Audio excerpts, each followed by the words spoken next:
How's it going, everybody? It's High Sights Shadow Games Report.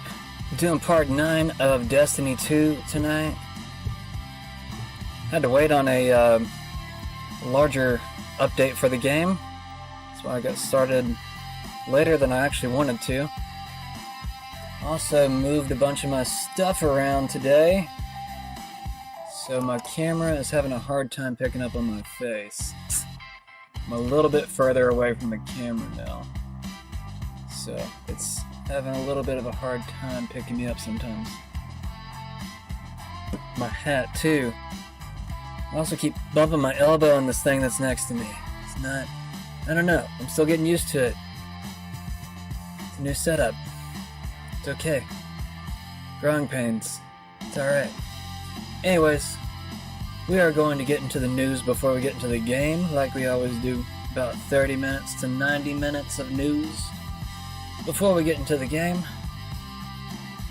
So let's go ahead and jump on into it.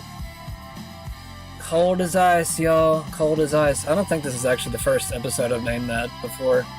But, yeah.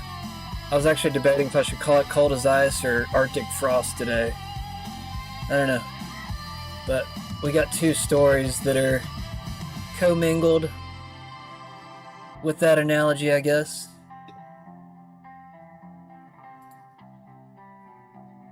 Utah charges Tyler Robinson with aggravated murder in Charlie Kirk shooting.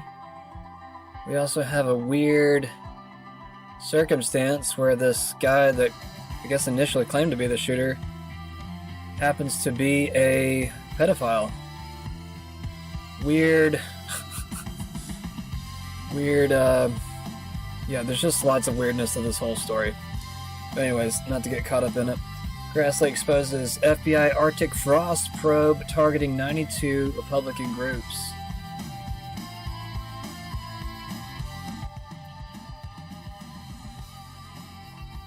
I'm going to go ahead and pause the music. We're going to focus on the news. Texas State expels student for mocking Charlie Kirk assassination at memorial. Bondi draws partisan fire for hate speech prosecutions after Kirk assassination. Yeah, well, I mean, I guess I even kind of made a note on this that I didn't like how the headlines were drawn up, but she did come out and clarify that it's for anybody that has violent speech. It's not necessarily for hate speech, it's for violent speech, and really, that's how it should be labeled. It shouldn't be called hate speech because, well, hate speech is covered under free speech because it allows you to give the oppositional viewpoint against whatever you're contending with. So naturally, hate speech is allowed because it allows your opposition to speak. Your opposition might hate you, and for good reason. So it allows them to speak. But not all hate speech is justified. You know, there is more violent speech calling for people to actually die or be hurt, and that's not allowed. And, you know,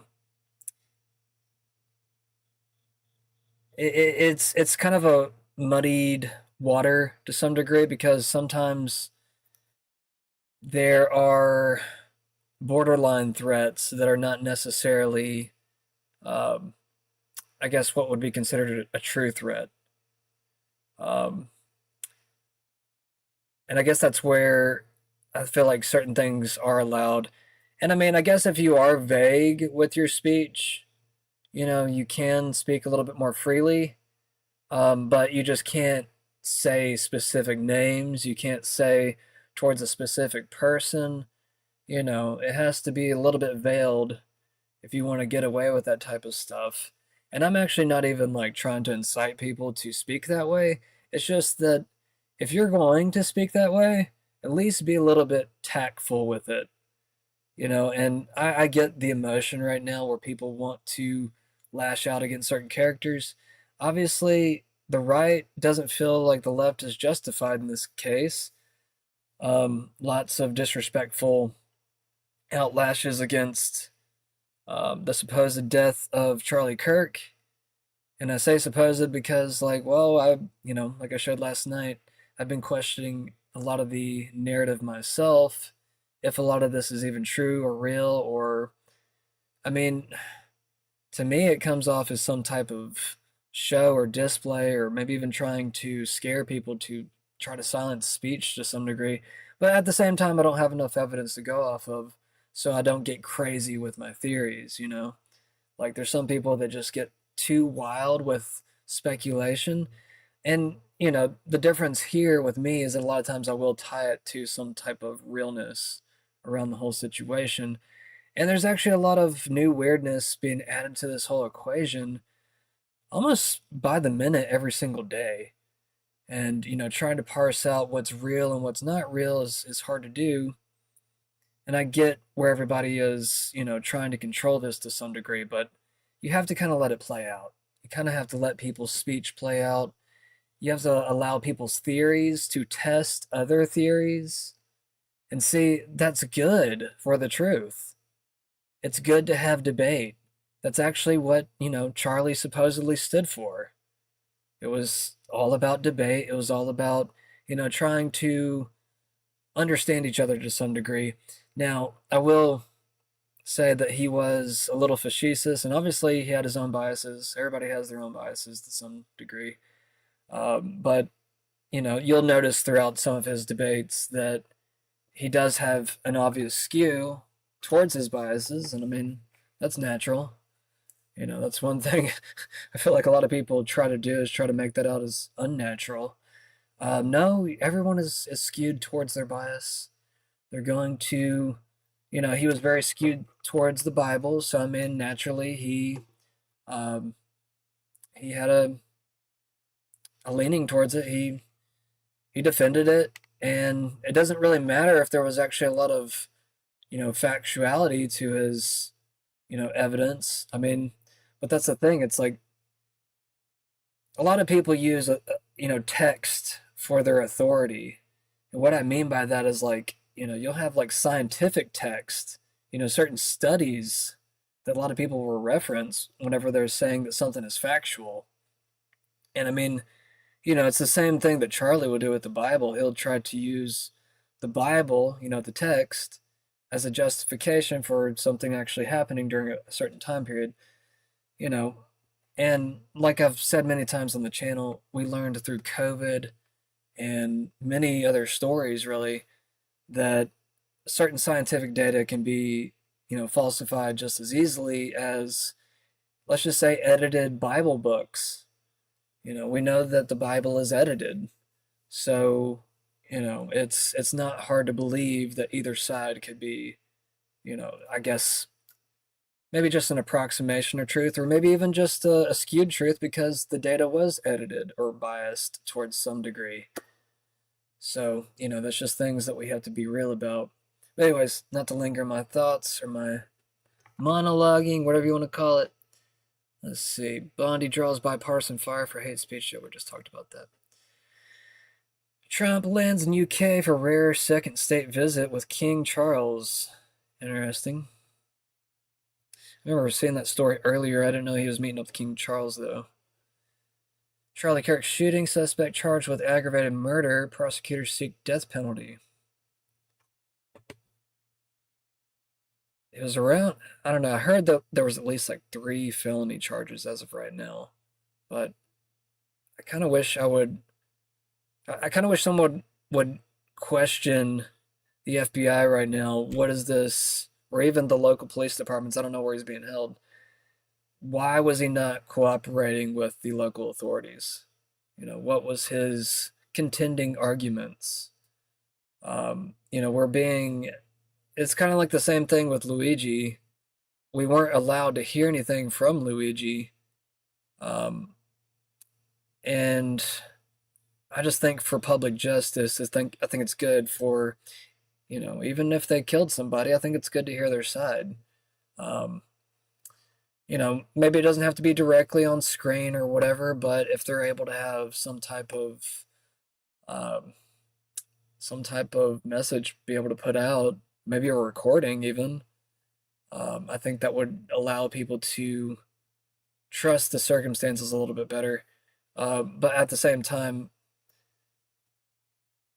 you can't be skewed by the criminal either, because obviously a criminal is going to lie to try to get out of whatever situation they're in. But at least give them the credence of being heard out.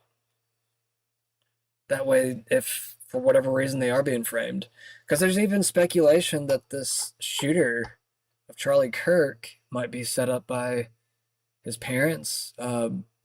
There's an allegation that what's his name?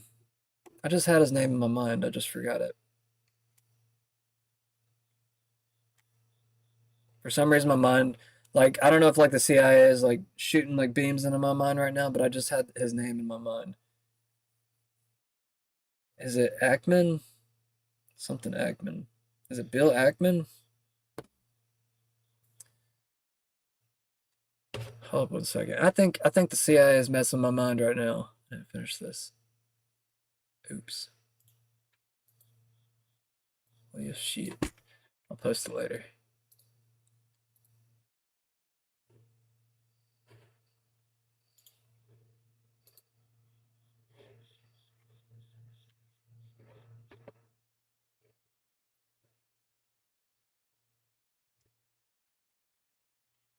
Yeah, Bill Ackman. Why did my brain just fart out when I was trying to like think about it? That's weird. That's weird, man. This interview was 48 hours after the Hamptons meeting with Bill Ackman. If Ackman wasn't pressuring Charlie, then someone else clearly was. I think they are lying to us, and our witnesses are more valid than the Ackman apologists that have been blocked, or have me blocked. So yeah, that's who I was trying to think about a second ago. Yeah, apparently he was trying to pay the family that turned in their son a certain amount of money, and I guess they refused the money, and then he tried to give it to the Charlie Kirk family. But it's just kind of odd. It's like, why was he trying to give the money to the parents of the killer? Um, it's very, very strange. Very, very strange. And I'm trying to remember the amount, but even Netanyahu was trying to give Charlie Kirk $150 million. We'll get to that in a bit. Police make arrest in theft of hard drives containing released Beyonce music or unreleased Beyonce music. Dang, man. They went after the Beyonce music thieves. Careful now. Careful now. Judge won't release identities of two women once described as potential co-conspirators of Epstein. Imagine that. Brothers plead guilty in North Carolina deputy shooting death. Strip club executives accused of bribing tax auditor with private dances and other perks. Oklahoma court stops social studies standards with 2020 election misinformation from taking effect. Private school for Native Hawaiians vows to defend admissions policy from conservative strategists.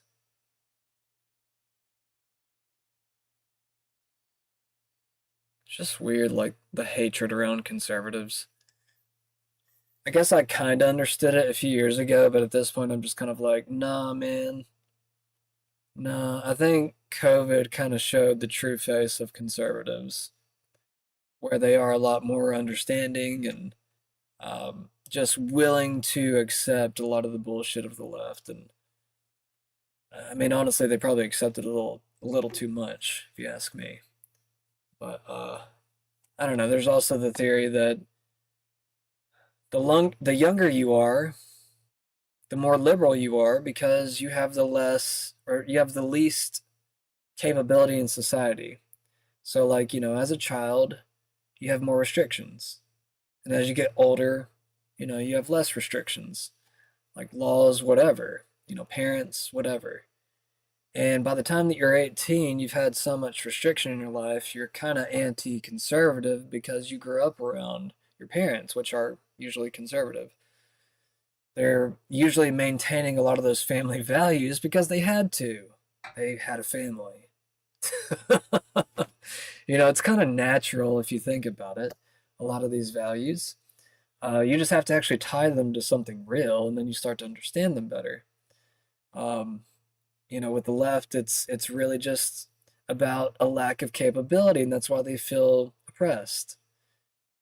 And like I said, it's by the time they get to 18, 20, 21, that they have a lot of those restrictions removed and they feel like they can finally speak.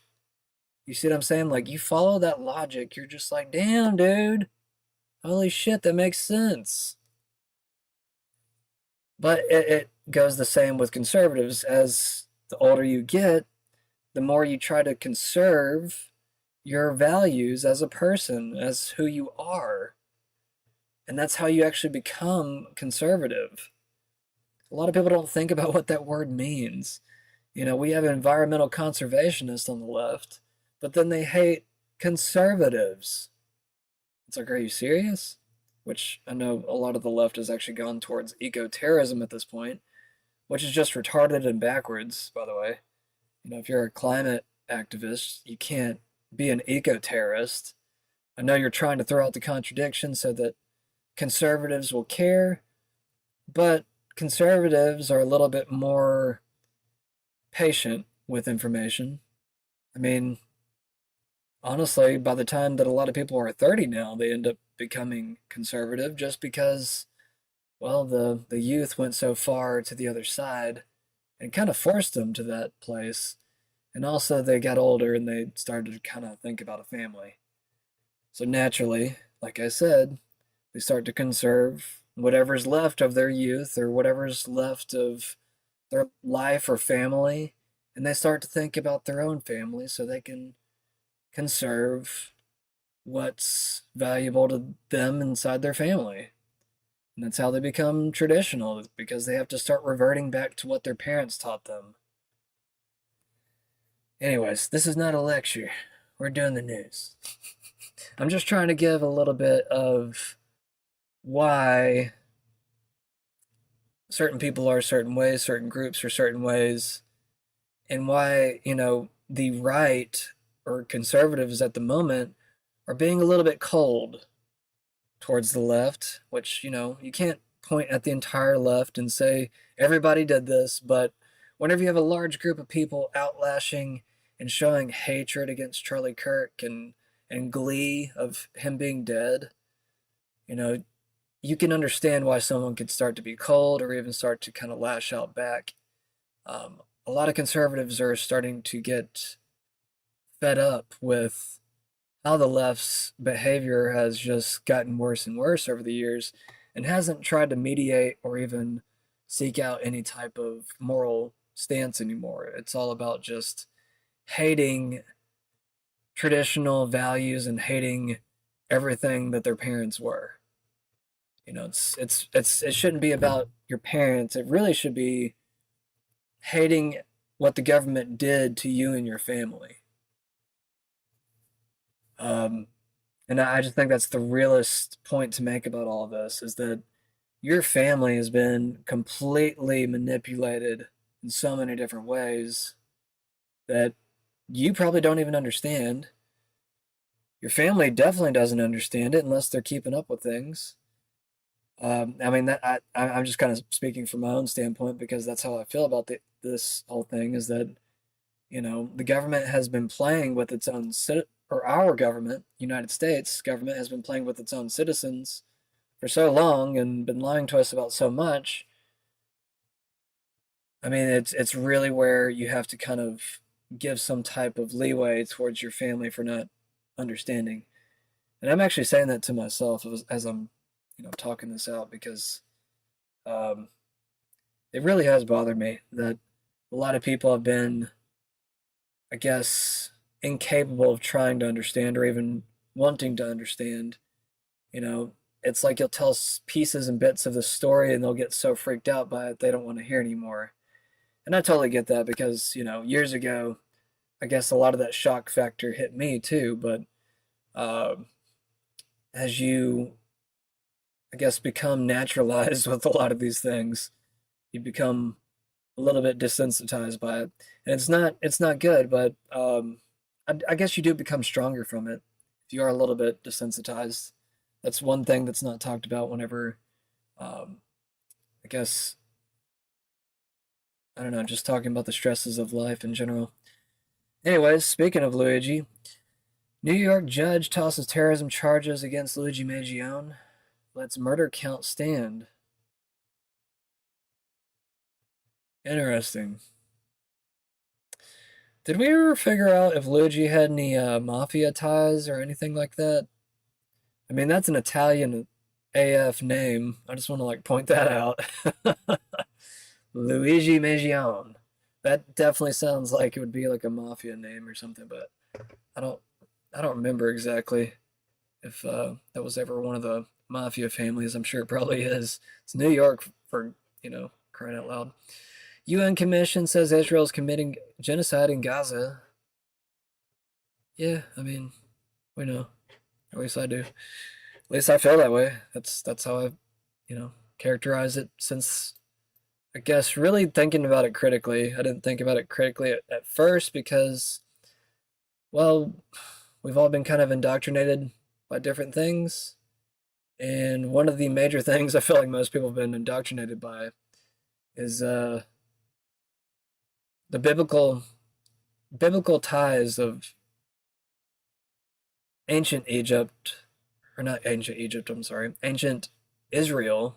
I don't know why I said Egypt. I guess I'm just used to saying that. Ancient Egypt. Ancient Israel with modern day Israel, which are just totally two different separate things. I mean, somebody even pointed out today that, I think it was actually part of the Romans that actually um, gave the name of Palestine to the region, if I'm not mistaken. Um, I mean, correct me if I'm wrong, but I mean, he was. It looked like he was pulling text straight from something on the internet. He didn't tell his particular source, but it almost seemed as if, you know, it almost seemed as if the Romans had started this whole thing with the name of Palestine, and I think it had a slightly variated name, but it was somewhere close to Palestine, and I think it was like actually named after the Philistines, if I remember correctly, if I remember from what he said. But that was, I guess, the word was possibly taken from Philistines. Actually, let me just look it up real quick. What's the name? What's the origin of the name Palestine?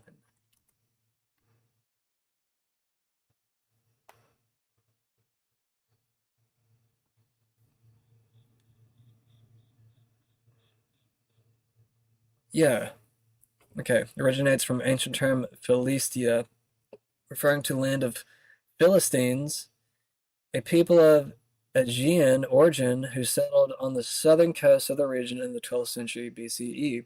The earliest known references to this name appear in Egyptian inscriptions from the mid-12th century BCE. The term Paliset is used to describe people who fought against Pharaoh Ramses III. Ramses III. Similar terms such as Phalastu appear in Assyrian inscriptions from the 8th and 7th centuries BCE, indicating the region's association with the Philistines, like I just said. So it seems that he was correct. The Greek word Palestine, or Palestine, was first used in the 5th century BCE by historian Herodotus, which is in the game Assassin's Creed Odyssey that we play, to describe a distinct or district of Syria, encompassing the coastal area and extending inland to include the Judean Mountains and the Jordan Rift Valley. This usage was later adopted and expanded by other Greek and Roman writers, including Aristotle, Pliny the Elder, Josephus, who applied the term to a broader region.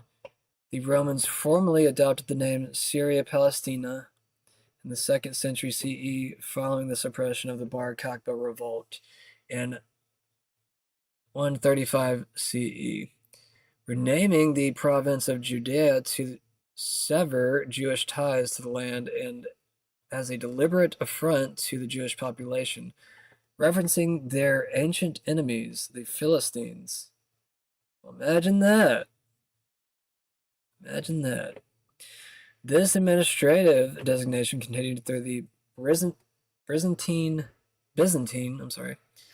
the Byzantine and early Islamic periods, with the Arabic name Philistine emerging as a transliteration of the Roman and Greek term. While the term Palestine has ancient roots tied to the Philistines, it was not used to describe a distinct ethnic or national group until much later, particularly during the British Mandate period after World War I.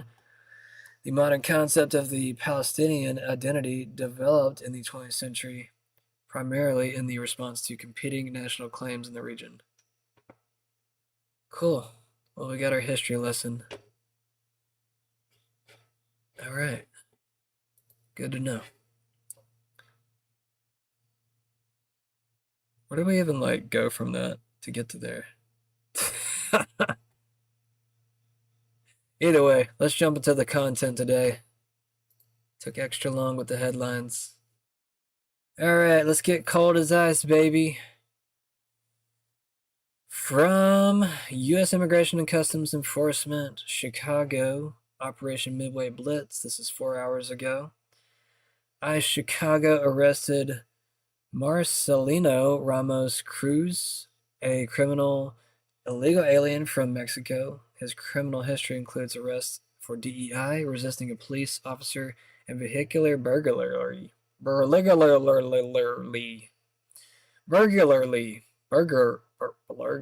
Anyways.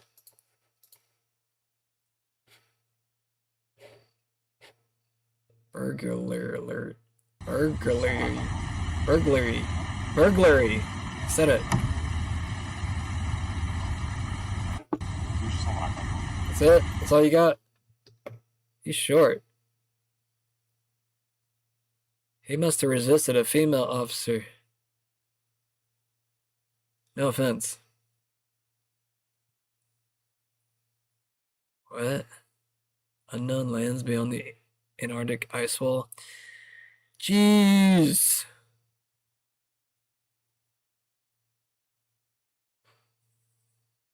I swear, like, all the flat earth stuff has been, like, filling up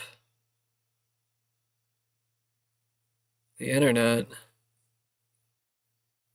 I mean, it's like, there's so much of it, it just kind of starts to make you kind of wonder, and you're just like, dude, this better not be fucking real.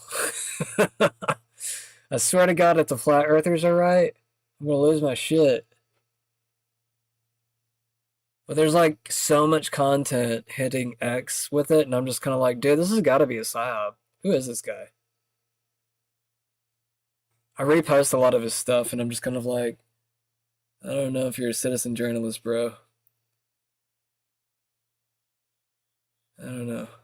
I mean, it seems cool. Like I said, I repost a lot of his stuff, but at the same time, I'm just kind of like, why are you reposting all the like the flat Earth stuff? I don't know, man. Okay, I'm gonna leave it alone. Moving on. So we also had Kristi Noem in the news today. Where is it at? Where is it at? Is this it? Kristi Noem personally joined an ICE raid in Chicago. They arrested 2 U.S. citizens by mistake. They were woken up by their front door being blown off. ICE released it all on video after the arrest was proven to be a mistake. Damn, man. That's kind of messed up.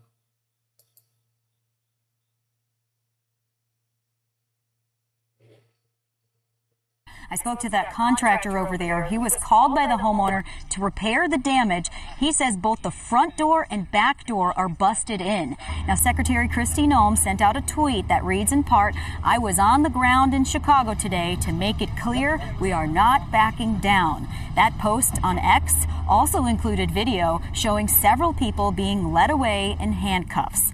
We have witness video that was taken after a person describes hearing an explosion around 5:50 this morning. You can see armed officers shining flashlights at a door and into a window as well. Another neighbor told us about the response from law enforcement that came from the air. Awakened at 20 to 6 by the drone of the helicopter flying overhead, circling the house, circling the neighborhood, spotlight on, right over the house. Very unusual in our usually quiet neighborhood. Back out here live, people in the neighborhood are slowly filtering over here to see this damage. Everyone walking up to us wants to know what the people were taken into custody for. Well, according to Secretary Noem, she indicated on social media their offenses include DUI, felony stalking, and assault. We know that members of a rapid response team are walking around the neighborhood trying to be on standby in case there are any more ICE arrests. I also wanted to tell you that Representative Lauren Underwood from the Northwest suburbs says she got debriefed by ICE recently, who told her that since September 6th, there have been 250 ICE arrests in the Chicago area. I'm Laura Victory reporting live in Elgin this morning. So I'm assuming they're just trying to kind of scare the illegals right now with a lot of these arrests and hoping they'll self-deport. Because otherwise, I mean, I don't see these numbers really adding up to be what a lot of people would want them to be.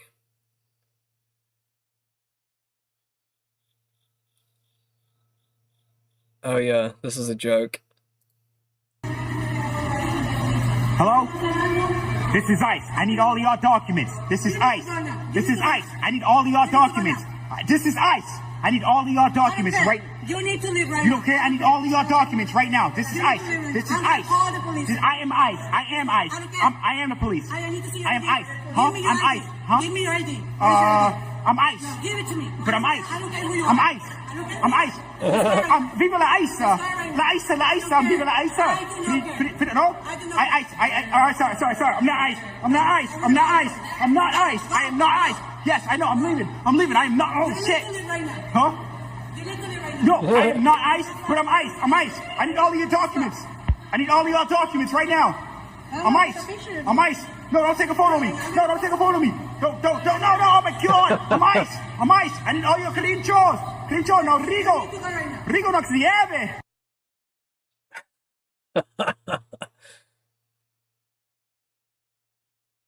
He's not ICE. Don't do that, by the way. He probably got arrested. I have no clue, I'm just saying.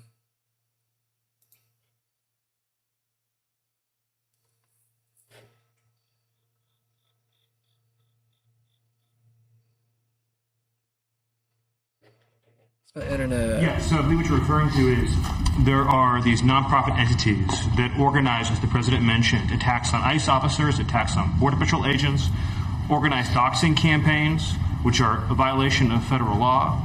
They break off cement and they bring into riots. They have organized drop points for weapons, organized drop points for gas masks, organized drop points for all the materials necessary to launch a riot. Of course, you saw that during the Black Lives Matter riots as well, too. So there's this whole network of organizations. And I think the key point the president's been making is somebody is paying for all of this. This is not happening for free. And so under the president's direction, the attorney general is going to find out who is paying for it, and they will now be criminally liable for paying for violence. Yeah, so I believe what you're referring to is there are these nonprofit entities that I think I reposted that. Hiring unqualified people with DEI standards is jeopardizing the safety of American citizens. This is from Patricia. This person intentionally hung up on 911 emergency calls without any regard for their desperate cries for help. think it was thousands of calls too.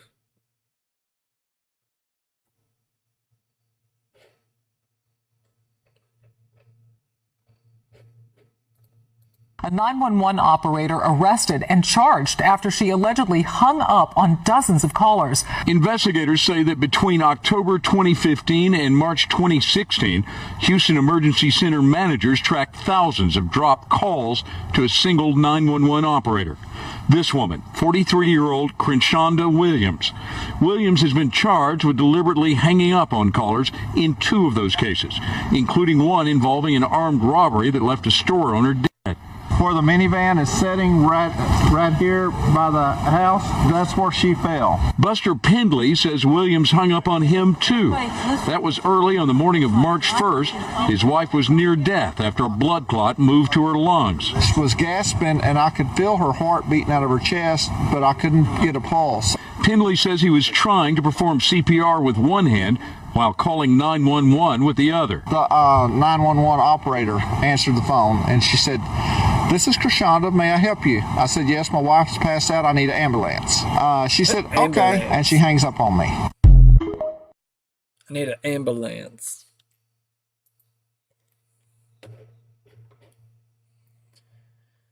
Okay, so I'm kind of curious because the initial report in the Charlie Kirk assassination is that there was a 30-06 round that was shot at Charlie, but now I think it's a 308, if I remember correctly. Let's see what this says. Let's see what Brave AI Leo will say for this. What was the size of the bullet that hit Charlie Kirk? Because now they're talking about there being possibly 2 different shooters. So here we go. The bullet that hit Charlie Kirk was fired from a 30-06 Mauser M98 bolt action rifle.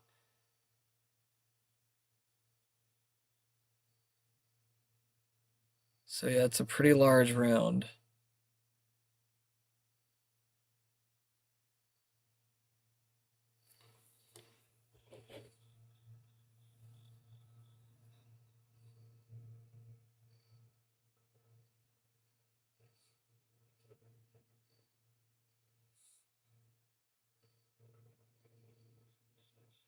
But it seems as if either size bullet would have done,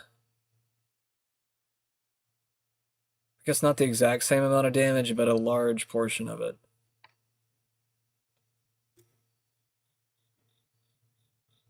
Okay, so maybe this is the confusion here.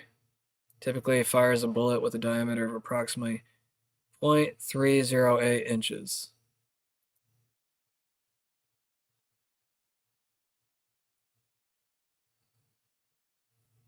So is it the same bullet?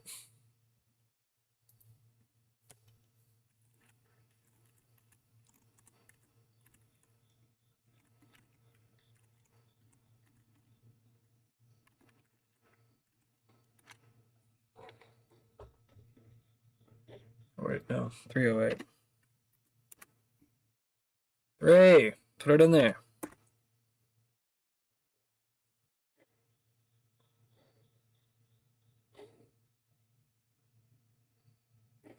I've used a 30-06 for the past 12 years for deer hunting. The reason I went with 30-06 is that that's what my father used. Personally, at this point, knowing what I do now, I'd go 308. That said, either one will serve you just fine. In their most common 150 grain loading, they are ballistically similar. 6 does have an advantage in case capacity if you reload. We're going to heavier bullets. The 308 is a short action, 06 long action. Okay.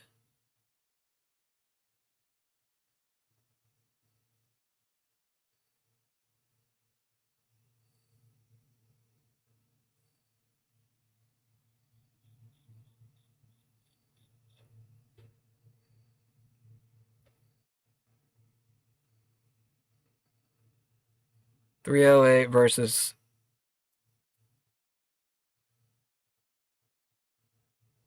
Actually, I kind of want to go to the other video.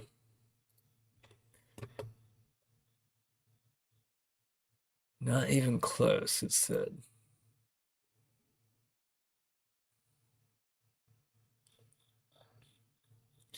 Might have to skip through the video. I'm just kind of curious. 3 of history's most popular military 30 cals, but does one shine above? We will find out through a series of 4 different targets, plus a little bonus round. But we have some bad news. An evil group of extraterrestrials just landed, and they're here to destroy life as we know it. They hid behind the first thing they could find, which was a 6x6 pressure-treated lumber wall. Our mission is to find out which cartridge is the best at getting through a pressure-treated lumber wall, but it really only counts if it could go through a 3/8 inch piece of mild steel afterward as well. Let's get some ETs. Holy shit. And how about we get things started off with the 54R, mainly because I only have a red dot on it.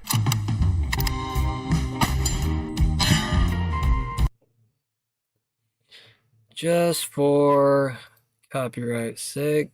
Where's it at?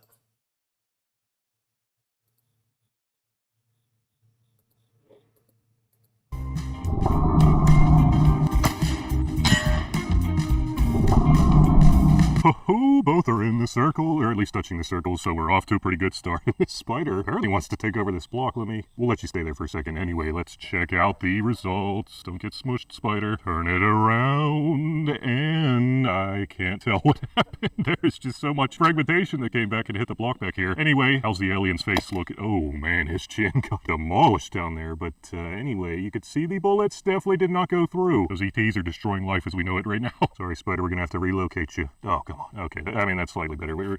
Whatever. Terry, which cartridge next? 308? Good choice.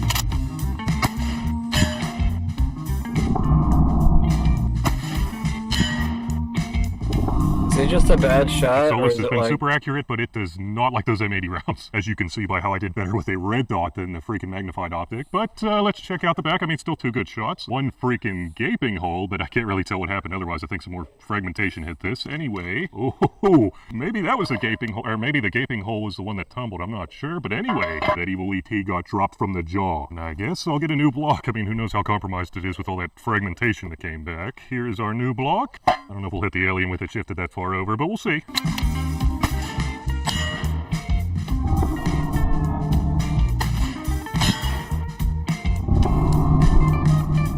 Before we check it out, guys, I'd really appreciate it if you liked and subscribed. That old M2 ball is all over the place, especially without an adjustable parallax, but, I mean, 2 pretty decent shot placements. Not perfect, obviously. What happened to the back, though? Oh, really looks like they both went straight through, and what happened? Oh, I was worried it would overlap there, but, I mean, it really didn't overlap that much, and it looks like the 30-06 barely left a crater compared to the 54R with either of those bullets. So I guess if the evil ETs are hiding behind a lumber wall, the 308's really the only way to go. Surprisingly, these ETs have vital spots that are awfully close to a gallon jug of water. How convenient. Crazy, I know, but the thing is we're using FMJs, which aren't necessarily known for their dropping power unless they tumble. Our mission is to find which one tumbles the fastest, thereby splattering the ET's vitals the most. And Terry, buddy, I'm sorry, but we're gonna have to put you up here. Holy shiteballs, your scoliosis is getting worse by the day. Maybe the flatness will straighten you out. Look at that curve.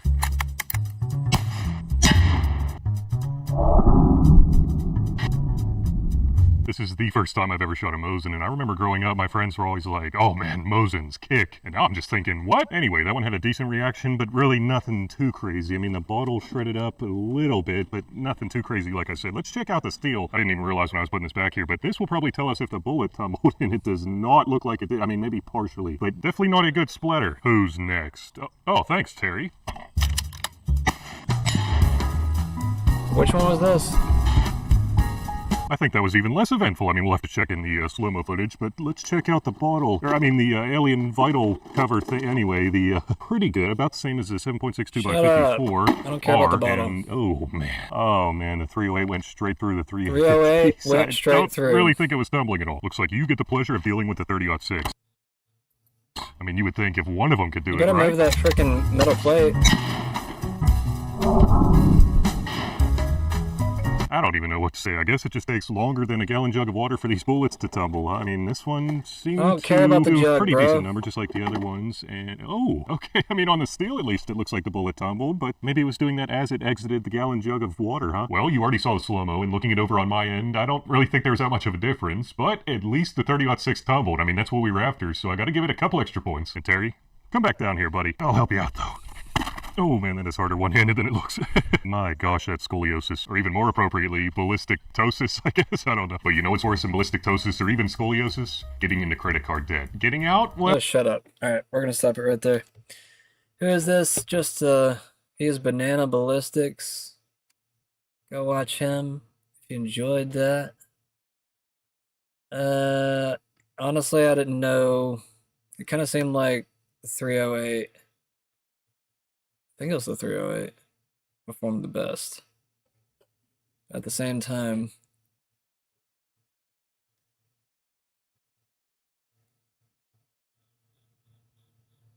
I don't know, at the same time, like, does the same gun fire the same round bullet? Is that what's confusing me right now? That's what I'm trying to figure out. Anyways, I'm not a gun expert, so I would like to shoot more. I just, I don't have the, I guess the family that had the same arsenals as I used to. Alright, let me look at this. Oh yeah. So, here's another video talking about a 30-06, and this is actually going to be shooting at a ballistic dummy head. So this is, you know, like the whole structure of like the head is supposed to kind of imitate a human head. That means resistance, you know, flesh, whatever. Hold on a second, I need to turn this off. I realized my Wi-Fi was still on. It's my iPad. Let's watch this real quick. So this is what was supposedly shot at Charlie Kirk. All right. So today on Dual Liberty Firearms, we're going to be showing you what a 30-06 does to a ballistics. And like I did with the last video, let's turn up the playback speed. Skull. So we have a realistic human head here, made with ballistics gelatin. It's even got a little skull in it. And it's got a filling in there, so hopefully you'll be able to see what happens. Honestly, it seems like the gel is a little bit thicker than an actual face.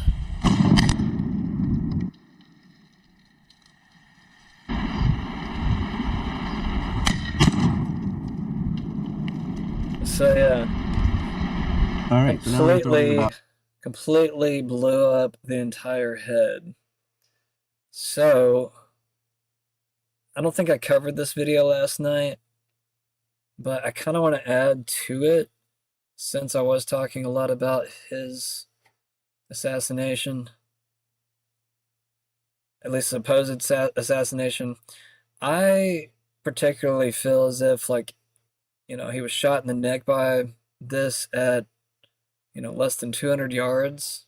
I think it was 150 yards to 200 yards, somewhere in there. His entire head would have came off. Now, correct me if I'm wrong. You know, just going off this video too, like, he would be gushing blood the entire way to the vehicle, which I showed the video last night of him being carried to an SUV. He wasn't carried to an ambulance. He wasn't carried to, you know, something to actually, you know, what seemed like trying to save his life. It seemed like he was being carried away to cover something up, and there was several people that noted this today. So, anyways. 10% slow-mo for you. This is going to look super cool.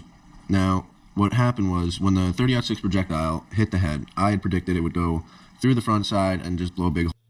So one thing I don't like about this dummy, let's go back to it sitting there. One thing I do not like about this is that it's not mounted. That could be part of the reason that whenever it hit the skull, it literally knocked the skull out of the entire gelatin thing. So maybe this is not the best representation. But as you can see, I mean, it's hard to see really. I mean, that's frame by frame. I mean, it literally looks like the bullet knocked the skull out of the gelatin. And I don't know, it's kind of surprising that the neck and everything is still sitting there. Oh, it bounced off the table? Okay, well, that makes more sense. Either way. What happened was when the 30-06 projectile hit the head, I had predicted it would go through the front side and just blow a big hole in the backside. But what actually happened was the large projectile of the 30-06 went through the skull and impacted all the liquid blood that I had on the inside. Now that had created a shockwave inside of the head that had literally blown the head to pieces. There was... Oh, 1 second. That's a little bit better view before it hits the camera.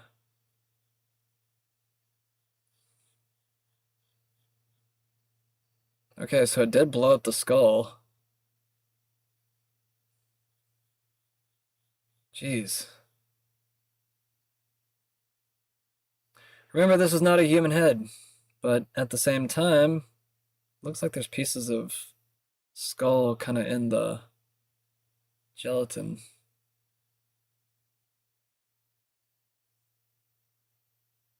Okay. Anyways,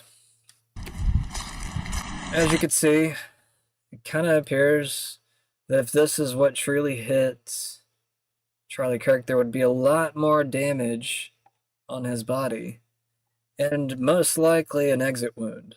This is not steel. Remember that target that we just saw where the 308 was actually going through the target? I mean, the 306 didn't, but at the same time, it wasn't a flesh target. It wasn't, you know, it wasn't organic. It was steel. But then there was like talks about it being a 308, and, you know, if the 308 is even more powerful, then it just makes you just kind of like, okay, well then that definitely was not used on Charlie. So neither bullet is a good story for the FBI to linger with, and if that's their two chosen bullets, then well, it's not going to look good for, I guess, public perception of this whole thing, which it already doesn't look good. All right, breaking: New York Times releases bombshell report tying Jeffrey Epstein to Obama, Benjamin Netanyahu, the Rockefellers, the Pritzker family, and more. While the Democrats and their Mockingbird media counterparts have tried to distract you with the fake Jeffrey Epstein Trump birthday card as part of their new hoax, the NY Times released a bombshell report today detailing Epstein's relationship with JP Morgan and named several names of Epstein's alleged associates, including Benjamin Netanyahu, Barack Obama, the Rockefellers, and Pritzkers, and more. I put together the key bullet points from the story. Epstein introduced JP Morgan executives to men who would become lucrative clients, such as Google co-founder Sergey Brin, and to global leaders like Prime Minister Benjamin Netanyahu of Israel. In 2011, Epstein granted JP Morgan's investment bankers in Israel an audience with Netanyahu. A bank spokesman said JP Morgan neither needed nor sought Epstein's help for meetings with any government leaders.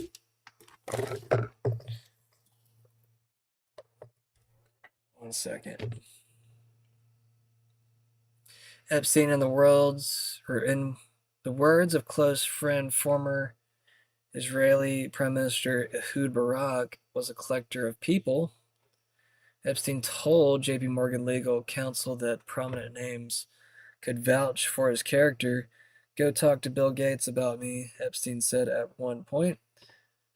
Epstein told a JP Morgan chief executive he managed money for the Rockefellers. A 2003 JP Morgan internal report put Epstein's net worth at about $300 million. The report, which hasn't previously been disclosed, noted that Epstein's occupation was advising wealthy individuals like Leslie H. Wexner, the billionaire operator of brands like Victoria's Secret and The Limited. However, bank documents at the time did not list any other clients. Jeez, this goes on and on. I'm not going to read all that. But you get the idea. That's from Liz Crokin. Go check out the rest of it if you want to read the rest of it. It's on my page. Max Blumenthal just told Tim Dillon that Donald Trump fears for his life.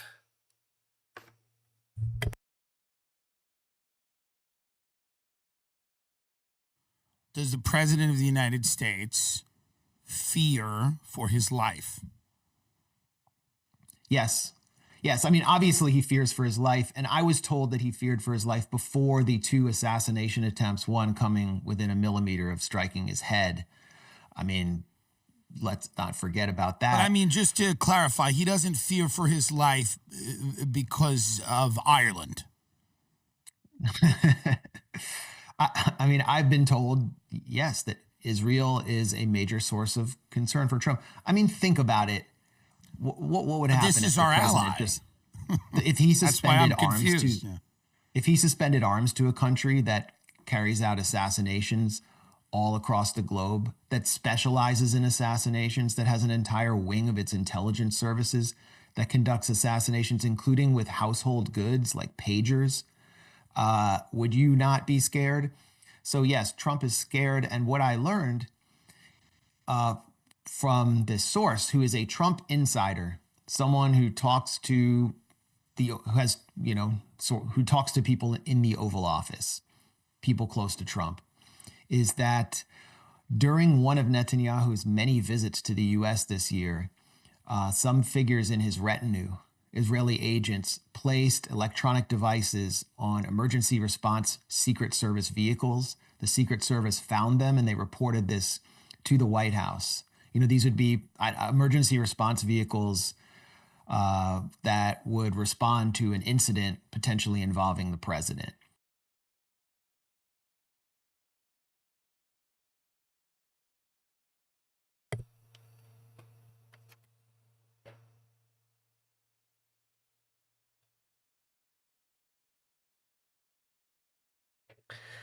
House passes bipartisan bills to strengthen D.C. juvenile crime penalties. Oh yeah, that was a story I didn't get to yet. Cash accuses Skiff of lies and explosive FBI hearing clash. Let's go ahead and talk about this story real quick. Grassley exposes FBI Arctic Frost probe targeting 92 Republican groups. In September 16, 2025, Senate Judiciary Committee hearing chaired by Senator Chuck Grassley, whistleblower documents exposed the FBI's Arctic Frost probe under the Biden administration, which expanded from 2020 election investigations to target 92 Republican organizations, including the Republican National Committee, Republican Attorneys General Association, and Turning Point USA. FBI Director Kash Patel defended agency reforms, including new physical hiring standards and updates on Charlie Kirk assassination probe, while clashing with Democratic senators over Epstein files, political bias claims, and Ghislaine Maxwell's prison transfer. The session highlighted partisan divides, with Republicans commending Patel's transparency and Democrats raising questions about his independence. What is this about Ghislaine Maxwell? While clashing with Democrat senators. Okay, so I guess they talked about the prison transfer.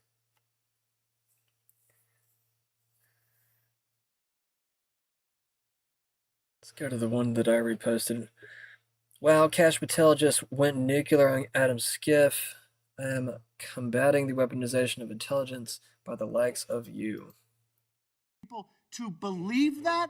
Do you think they're stupid? No. I think the American people believe the truth, that I'm not in the weeds on the everyday movements of inmates. What I am doing is protecting this country, providing historic reform and The most combating the significant witness, weaponization of the intelligence Epstein by the files likes of you. cover-up, And we the have extortion countlessly proven you to from be a your liar in institution, Russiagate, in and you January call that 6th. being You are in the the biggest weeds? fraud to ever sit in the This United States stinks to Senate. high You are a heaven. disgrace to this This stinks to high institution heaven. and an utter coward. I'm not surprised. I'm not I'm surprised not that you continue to surprised lie that from the- your that perch and put on a show so you can go of you- raise money No, for your and for good charade. reason. You are a political buffoon at best. Well, you can take an internet troll. Take and it make- to you the can bank take an that the internet- FBI is you can protecting this make an country internet troll, and the state and the FBI citizens of director California. will We always are bringing care nothing historic more than an reform. internet Point of troll. order. But all you care about is a child sex predator that was prosecuted by a prior administration, and the Obama Justice Department and the Biden Justice Department did squat. And what did President Trump do? Bring new charges courageously. And what have we done? Chairman, You said take I'm the control most of this transparent situation. FBI director in history. control of this 33,000 pages of information to you. I challenge you to say anything credibly. To Where the has this truth. cash been? Go ahead and run to the cameras where you want to go now. Where has this cash been for the past, I don't know, probably 5 months at least, it seems like. We have not seen that cash in a while. We've seen like this weird cucking cash.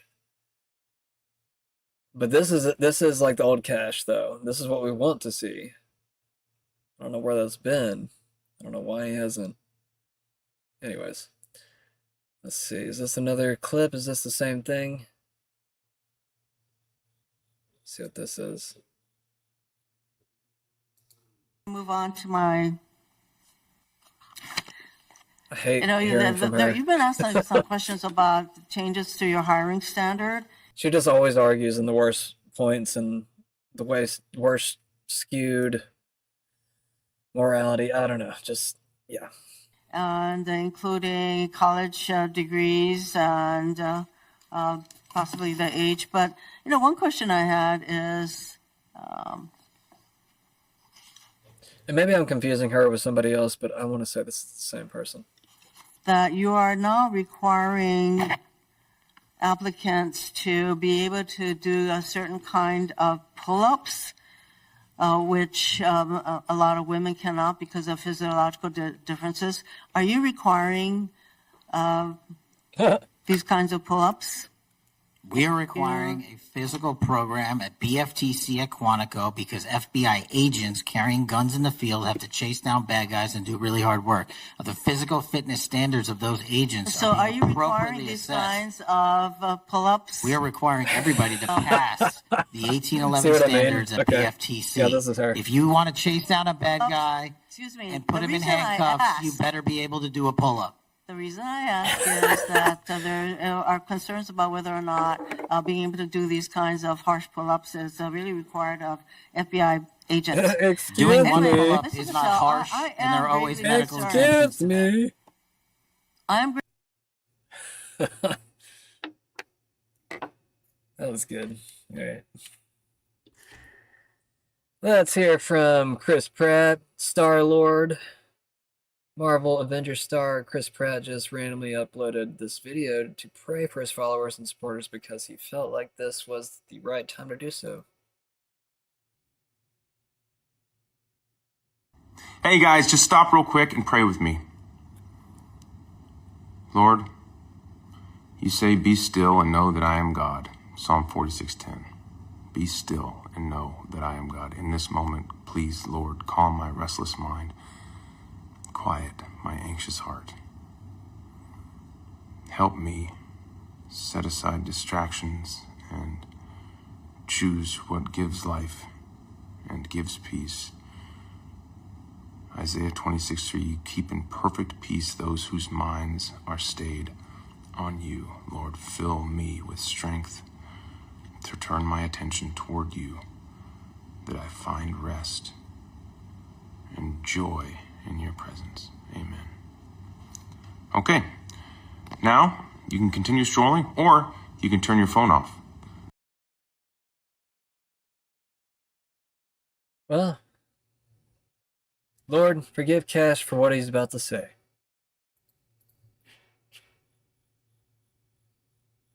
you've seen most of the files. Who, if anyone, did Epstein traffic these young women to besides himself? Himself. There is no credible information. None. If there were, I would bring the case yesterday that he trafficked to other individuals. And the information we have, again, is limited. So the answer is no one? For the information that we have. In the files? In the case file. Okay. Now, you've seen most of the files. Okay, that's not what the poster said.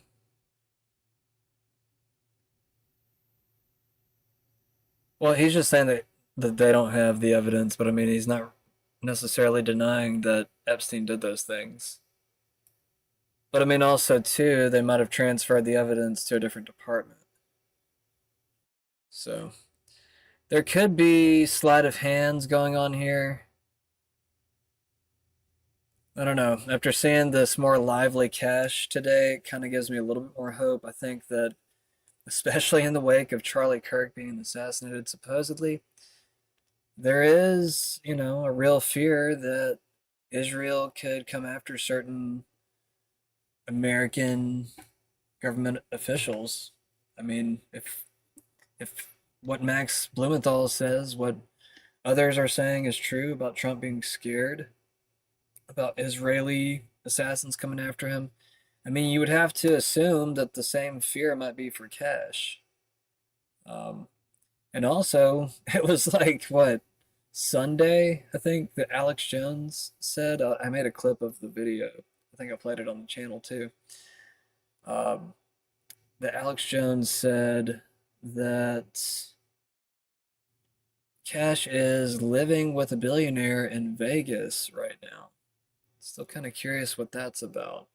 I haven't seen anybody look into that just yet, but Alex Jones did say it, and it was kind of weird. He said it wasn't gay. It was just kind of a weird thing to say. I mean, he supposedly has a, you know, Jewish girlfriend, so it just makes you have to kind of wonder, is that like, I don't know. Anyways, moving on. Jewish Israeli intelligence officer Ari Ben Menashe confirms Netanyahu is blackmailing President Trump.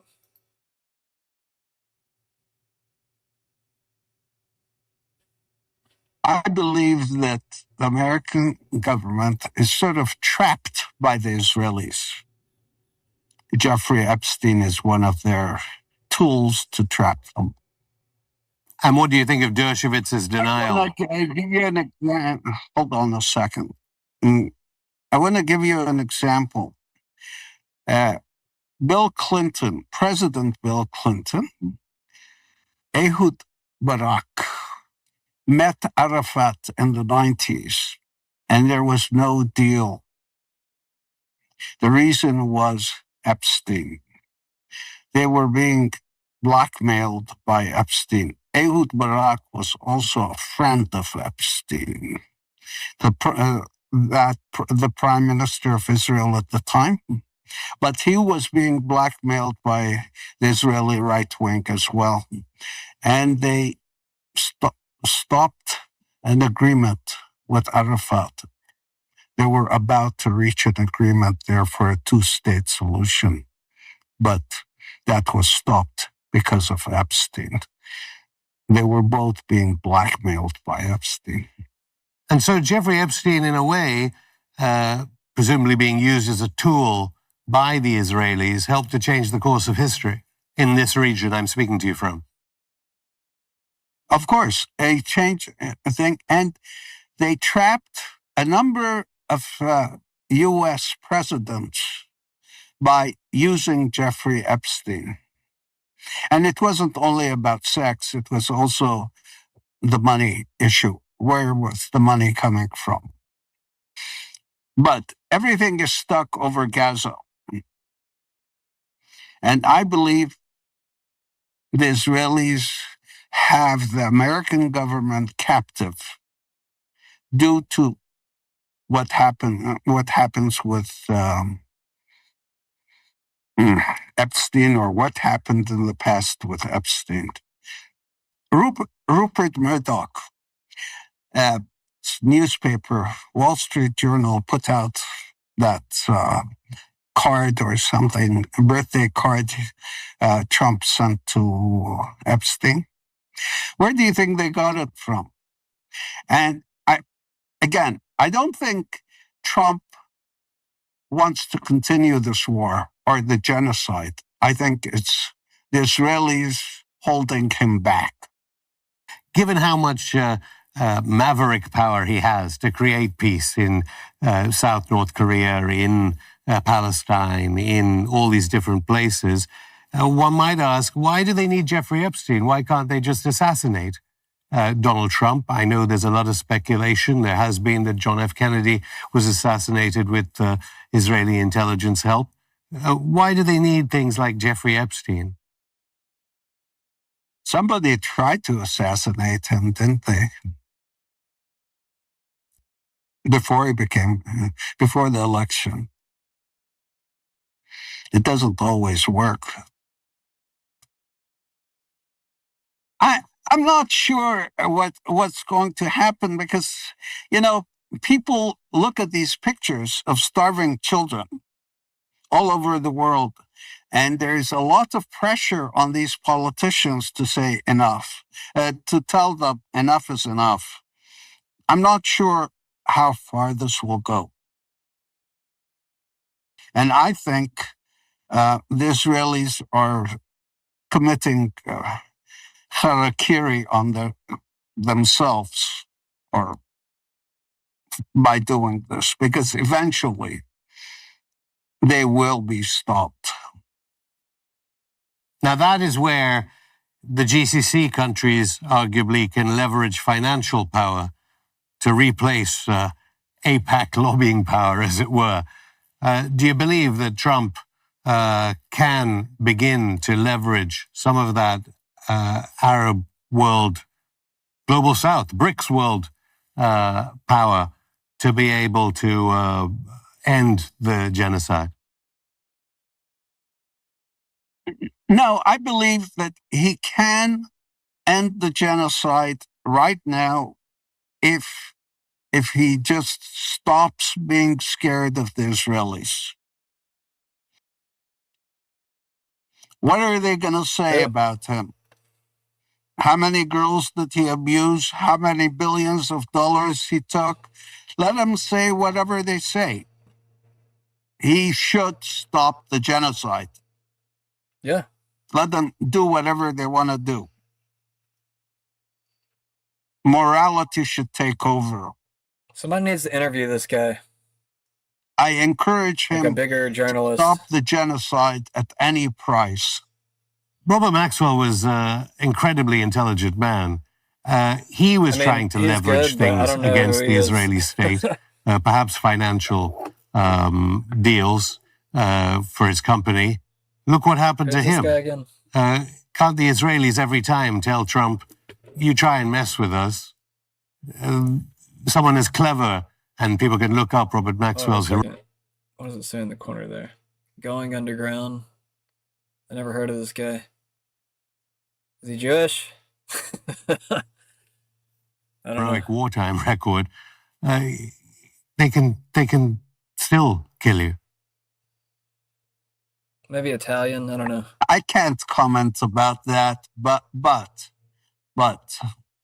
I hope Donald Trump will have the interest of the United States and the Middle East at heart and do the right thing.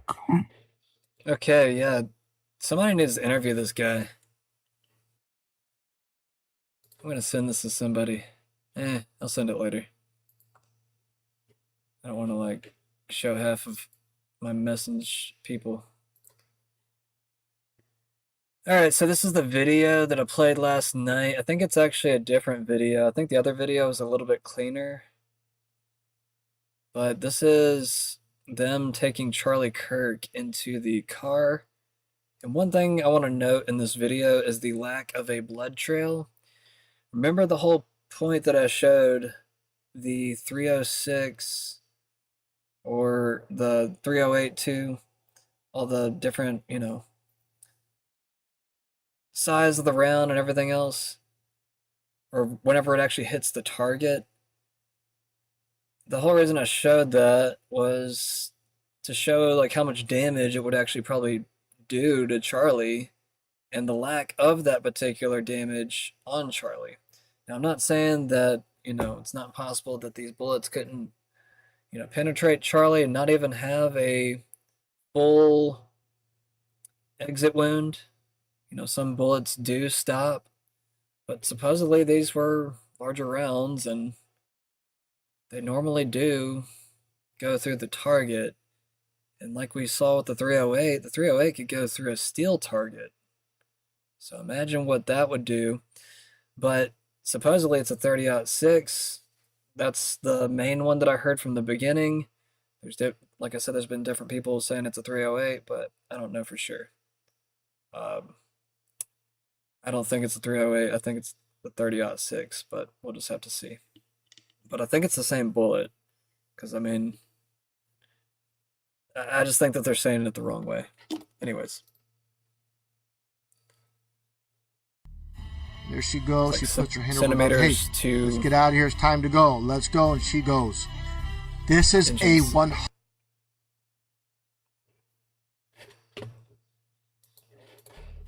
There she goes. She puts her hand over her mouth. Hey, let's get out of here. It's time to go. Let's go. And she goes.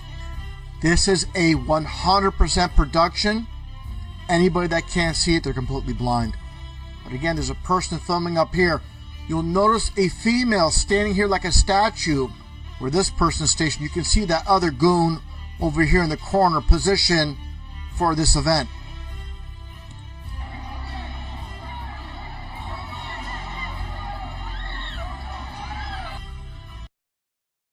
So look at the ground as they're carrying Charlie to the vehicle.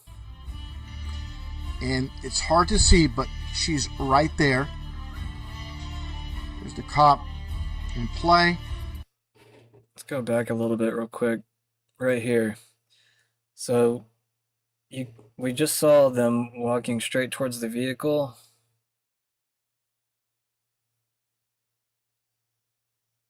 Let's see right here. I mean, he would be spewing blood. Mm-hmm. I'm not talking to you.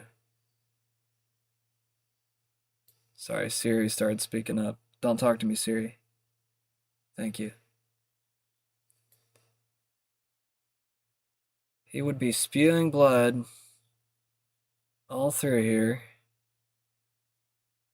And let's see. He does have blood all over his sleeve, but it's just kind of like, why is he not dripping blood? Why is it not all over his back? How did they get the blood to stop? Why is he being carried out this way?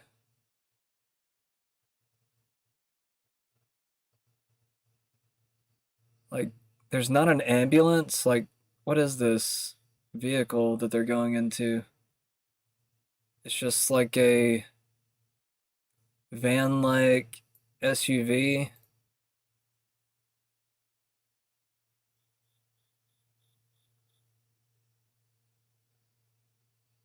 I mean, that's not an ambulance, guys. Like, they're not taking him in there to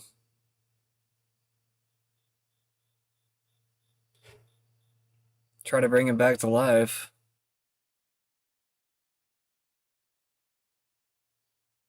That's very, very strange. Has anybody ever seen,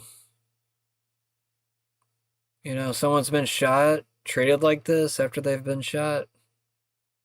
Just thrown in a vehicle? Anyways, I'll let the guy narrate whatever he's trying to narrate. And it's hard to see, but she's right there. There's the cop in play. And again, I'm going to get to that person up here. Now let's zoom in here. Now watch this female cover her mouth and tells her something. Hey, okay, let's go. And there she goes. They both take off. Okay. But you see Charlie Kirk being hauled away, and nobody's like has a towel or shirt covering his neck. Nothing of the sort. There's no blood on these individuals, no blood pouring on the ground. Passing by this woman, and why wouldn't she film here? Why isn't she filming Charlie Kirk? She's filming this direction. Again, they don't want to get a close-up of what's really happening as far as the so-called bulletproof vest that many claim he was wearing. There is none. It sounds like lightning. It was so loud I thought the shooter was right there in the crowd. And apparently he wasn't. Apparently he was far off. Everybody got down, and I instantly just started praying for Charlie Kirk. And the girl I was next to, she was bawling because she had seen it. She had seen the graphic imagery of the bullet piercing his neck and opening his neck up. And I can't imagine what it was like to see that. Yeah, it was definitely a little bit surreal. It was, we heard two pops and we ran. We heard two pops and we ran.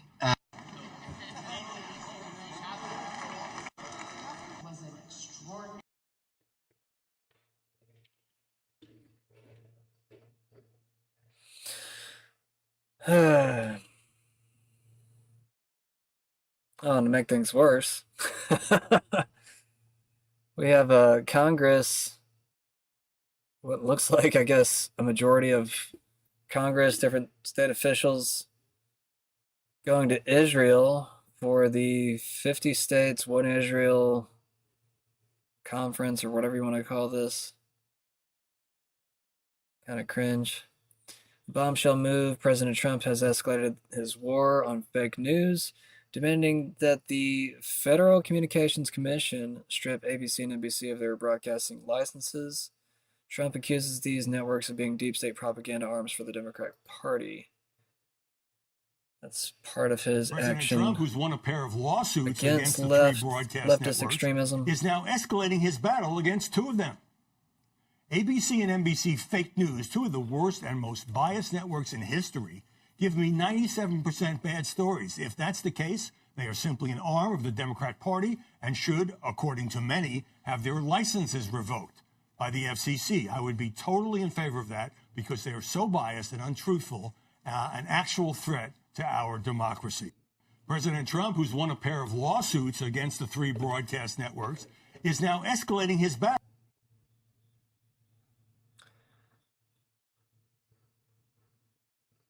we already talked about that story yesterday, and that story's already changed a bit, so I'm not going to cover it again. Saudi Arabia and Kuwait have officially banned all Israeli passport holders from entering their countries, warning of immediate arrest if found. So we have the Italian Prime Minister saying they would arrest Netanyahu yesterday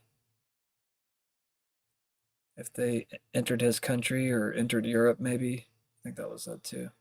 And even the UN condemned Israel again today. I'm not saying I like the UN, but at least we're having a lot of different nations condemning really all of their actions.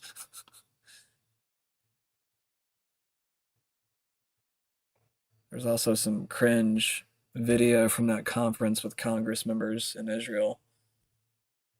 I don't think I have that video ready, but he gave some odd veiled threats that kind of came off as. Let me see if I can find that real quick.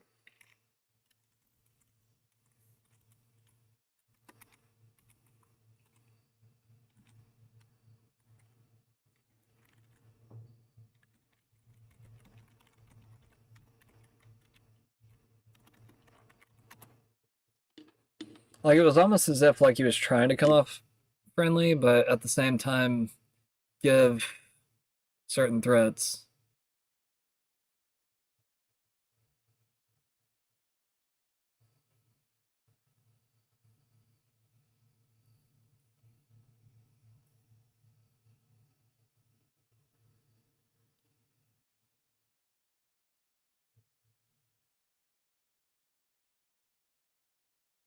Let me see.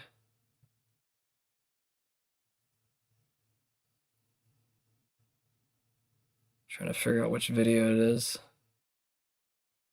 Start right here. MJ Truth.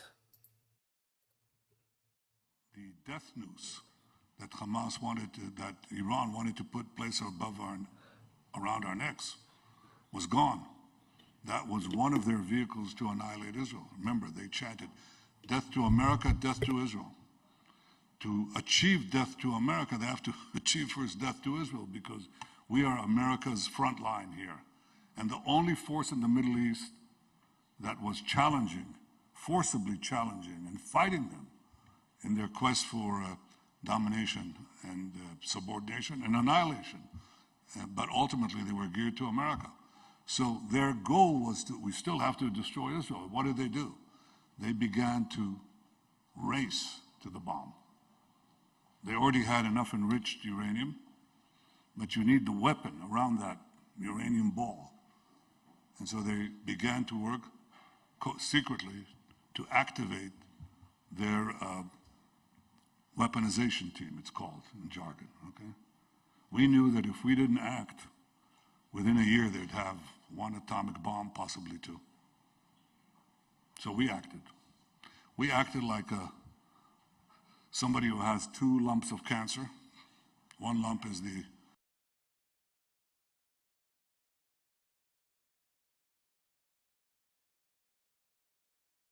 when their main forces, main organized military forces, were obliterated, we went to the north.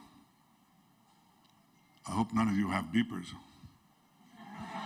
Yeah.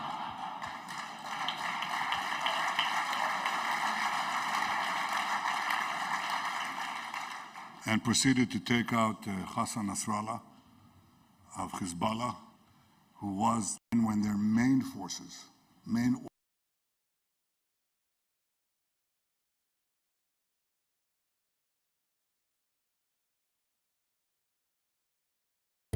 I should have recorded that clip.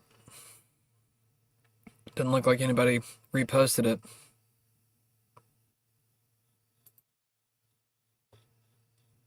The death noose that Hamas wanted to... That's the same video. Why does everybody got to take everybody's video? Is this it?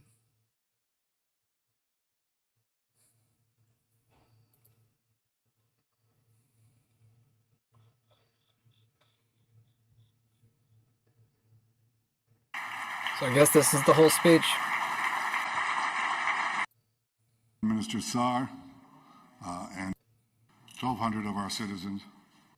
We can find I it think real a quick. lot of people thought that we were on the ropes, or perhaps flat on the ground, and we didn't have a chance of coming back. A day later, on October 8th, Hezbollah joined the fray. They started rocketing our cities.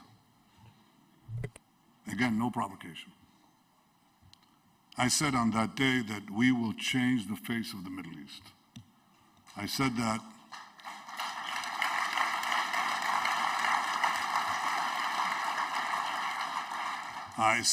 because it was clear to me from day one that we weren't just fighting Hamas, we were fighting the Iran axis that consisted of Iran, Hamas, Hezbollah, the Houthis, the 3 H's, and a few others in between.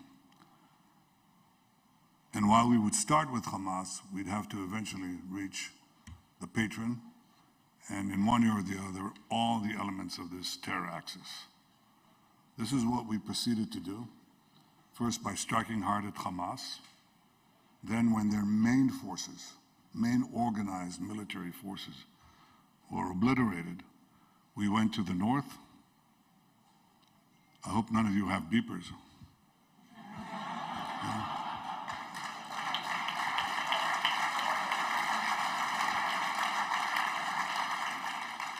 And proceeded to take out Hassan Nasrallah of Hezbollah, who was, in effect, the axis of the axis. He actually held this axis together. And once he was gone, the Assad, the murderous Assad regime in Syria, collapsed, because during the Syrian civil war, it wasn't the Syrian army that fought Assad's enemies, it was invariably when the battle didn't go well. Nasrallah would send in thousands, sometimes tens of thousands of Hezbollah troops to save his regime. Now, Nasrallah was gone, Hezbollah was crippled, so Assad fell. And once he fell, the land route that connected this axis from Tehran to the sea, to Lebanon, was gone. And now what happened was that the death noose that Hamas wanted to, that Iran wanted to put place around our necks, was gone. That was one of their vehicles to annihilate Israel. Remember, they chanted, death to America, death to Israel.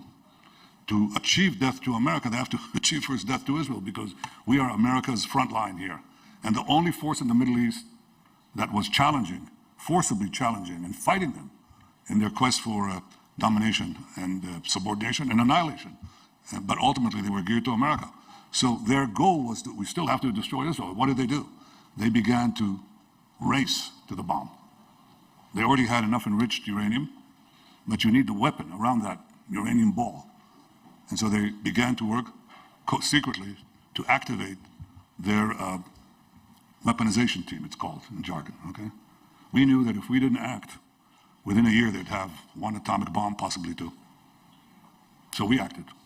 We acted like somebody who has two lumps of cancer. One lump is the atomic cancer, the specter of atomic bombs, and the second one is the specter of 20,000 ballistic missiles, 1-ton ballistic missiles that fall Mach 6 to Mach 8 right from the sky. And they destroy everything that they touch. 20,000 of those in a state the size of New Jersey, right? Bigger than Rhode Island, bigger than Rhode Island. But that's it, you know. Well, that's equivalent to 2 nuclear bombs. So we had to act. If we didn't act, we'd die. And with us died the whole story, the 3.5 millennia story of the Jewish people. And of course, if you do act, you know, it might come back. That's what happens with cancer. But if you don't act, you're not going to be here. So we acted with the just incredible help of President Trump and those brave pilots of the United States. Make sure we check Rhode Island for nukes. Our soldiers fought like lions. Our pilots just struck like lightning. And our alliance roared like thunder. And that did that. We pushed those two great perils away from our door and away from your door. Because Iran's plan was to have ballistic missiles that would reach first deep into Europe, then 8,000 kilometers. You add another 3, and you're on the eastern seaboard. Those of you who are deeper inside, it'll take a little more time. But that was the goal, death to America. And they'd have these ballistic missiles, ICBMs, and the means to give them nuclear warheads. You're all under the gun. So we were fighting not only our enemies, we were fighting your enemies. And now we're circling back to Gaza to finish the job where it all began. There's still some strongholds that we have to take apart. They're holding our hostages. We are committed with America to release all the hostages, the living and the dead. And we're not going to compromise on it, nor will we compromise. Typical tyrant, leading with fear. Nor will we compromise on eliminating Hamas, because if Hamas is there, they'll regroup, they'll recover, they'll rearm. And as they vow, they'll do it over and over and over again. So this is where we are right now, on the verge of entering Gaza and defeating Hamas and liberating our hostages. This has not been easy, not for our brave soldiers, not for our brave Israeli public. But they withstood it no less effectively than the British people stood up in the Blitz. That's exactly what we had. But we also enjoyed the support of the United States. We enjoyed the support, and we enjoyed your support. You're the biggest delegation of legislators that have ever come to Israel, and I thank you for coming here to stand up with Israel. I'm looking for a specific part. That's why I'm watching this right now.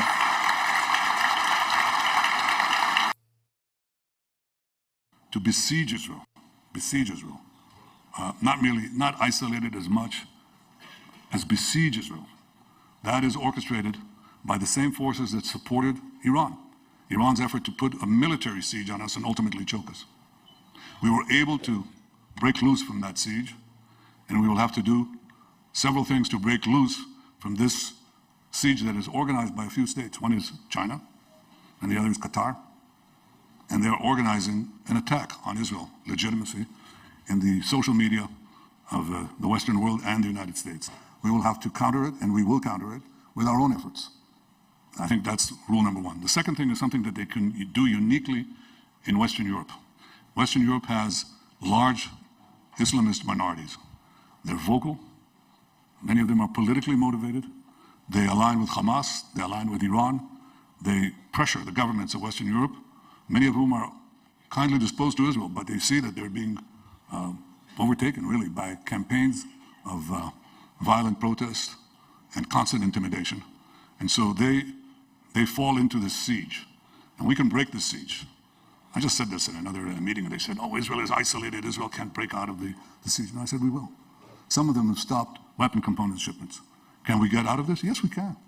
We're pretty good at producing weapons. Here it is. Like intelligence. We share both with the United States. This is what I was looking for. A good chunk of your intel. And our weapon systems, we share with the United States. We're tremendously appreciative.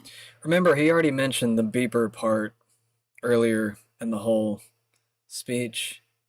Planting a seed for what he's about to say. And find the relationship yourself first before I tell you.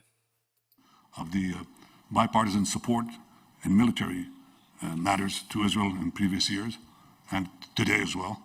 But do you have cell phones? You have cell phones here? No? You're holding a piece of Israel right there. You know that? I mean, a lot of the cell phones, the medicines. You're holding a piece of Israel right there, he says. Interesting. The foods, you eat cherry tomatoes? You know where that was made? I don't like cherry tomatoes, but it's an Israel. What can I do? It's an Israeli product, as are so many other things. And I think. Did anybody know that? This serves the betterment for the betterment of all mankind and womankind. I think that is Israel's unknown contribution. But we can make things, we can produce things. We cherish the fact that we have the constancy of American support despite the attempts to erode it. And we'll continue to work to make sure that that continues on both sides of the aisle. It's very so we important get cherry tomatoes equally, and intelligence. We will eventually create the independence that we need so those in Western Europe who think they can deny us things will not succeed. We can break this siege, and we will. And the last thing that I want to say is that this is not a battle just for national interests, not just for our national interest and your national interest. Those theological thugs in Tehran who amassed the crowds, who took American hostages on the first few days of their tyranny, and who since chant death to America, they only see Israel as a roadblock on the way to subjugate you, subordinate you, and threaten you. And they see Israel as you. And if you look at what the Islamist radicals here and around the world say, they say that we are you, we're just a piece of you, and you are us. I disagree with everything they say except this. I think they're right. I think we're part of a common civilization with deep historic roots of common heritage. When I went to, I've spoken 4 times in the joint session of Congress, and I look at the far wall, and some of you, maybe all of you will end up there, you know. Do you really want to? Well, those of you who are crazy enough to want, I mean, anybody entering politics has got to be insane, but there are quite a few insane people here. So for those of you who go there, or next time you visit the Capitol, just look at what's on the other wall. I'm at the dais, you know, the podium, and I look at the far wall, and what do they have? Moses. Moses. A quote from the Bible. Lots of insane people here, he says. You remember Moses taking the people of Israel out of bondage in Egypt? Familiar with this story? I'm glad there are enough. We have a common heritage. And that heritage is being challenged now by people who not only want to bring us back to the early Middle Ages with incredible fanaticism and cruelty, it's also savagery. The things we encountered on October 7th, the things we just encountered not only in Gaza, but in Syria, in the wanton attack on our Druze neighbors. That's a non-Islamic sect. And they're living there in a mountain. Okay, enough of him. And what they I'm done. I'm done with him. Sorry, I kind of stopped listening to him a while back. I just kept on letting it play. There is a very clear line being drawn between the patriots and the traitors. Act accordingly. That's from Daniel McAdams. Ian Yeager says House Speaker Mike Johnson has blocked Rep. Thomas Massey's amendment to reverse the government from being able to use propaganda on U.S. citizens. I'm going to go ahead and get this game started in the background. I know we're going a little bit over on time right now.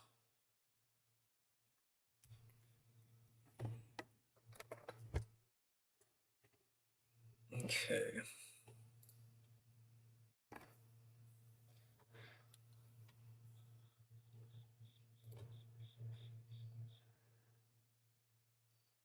Mr. Red Pills Joka Karmi says, maybe it's Yoka Karmi, I don't know. Think about it, questions that need answers in the Charlie Kirk.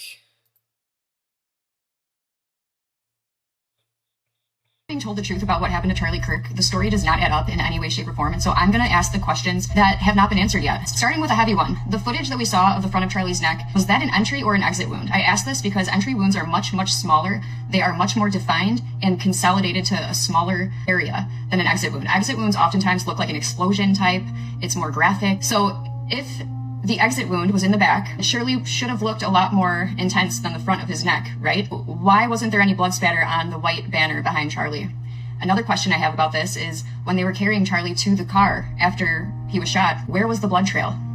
If the back of his neck was supposed to be the exit wound, surely there would have been a blood trail. And there's footage out right now that you can look at of them carrying him to the car, and there's not a blood trail. Why wasn't this handled like a regular crime scene? Why was his security taking down a camera that was posted up behind Charlie during the shooting? Because that will show you key evidence of what happened. And it was taken down minutes after it happened. Who took that camera down?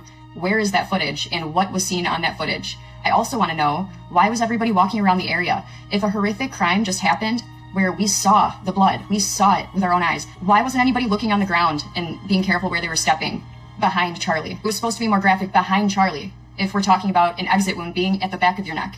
So where was the blood behind him? There were multiple decoys in this incident.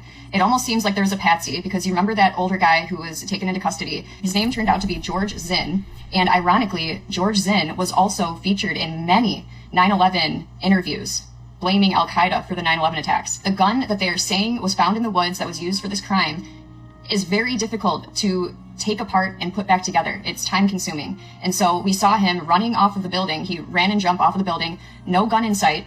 Okay, so he must have put it in his backpack, put it in his pants, whatever they think happened. They apparently say that he disassembled it. But why would he reassemble it in the woods then before leaving? Make it make sense. What was the visibility like on the building that the so-called shooter was shooting from? Because he was shooting from higher up. Charlie was underneath a tent with the crowd very close to him. So they were up very close. It would have been a really tough shot, and he got it right on the money on the first try. So has anybody gone back there to see what the visibility would be like from that range with that type of gun? Where are we at with that? Netanyahu is acting incredibly suspicious. He somehow tweeted at the exact same time as Donald Trump to announce that Charlie Kirk was killed. Why is a foreign leader tweeting at the same time as a U.S. president announcing the death of a very prominent political figure in America? We're now seeing countless videos surface of him changing his mind on his stance on Israel within the past couple of months. As recent as about 5 days ago when he appeared with Ben Shapiro talking about, are we to trust everything that we're hearing about Israel? Why can't we question it? It all seemed very rushed. He was home in his casket within 48 hours of being killed. Everything was very swift. What does the hospital have to say? What do the surgeons at the hospital have to say? We need answers on this stuff.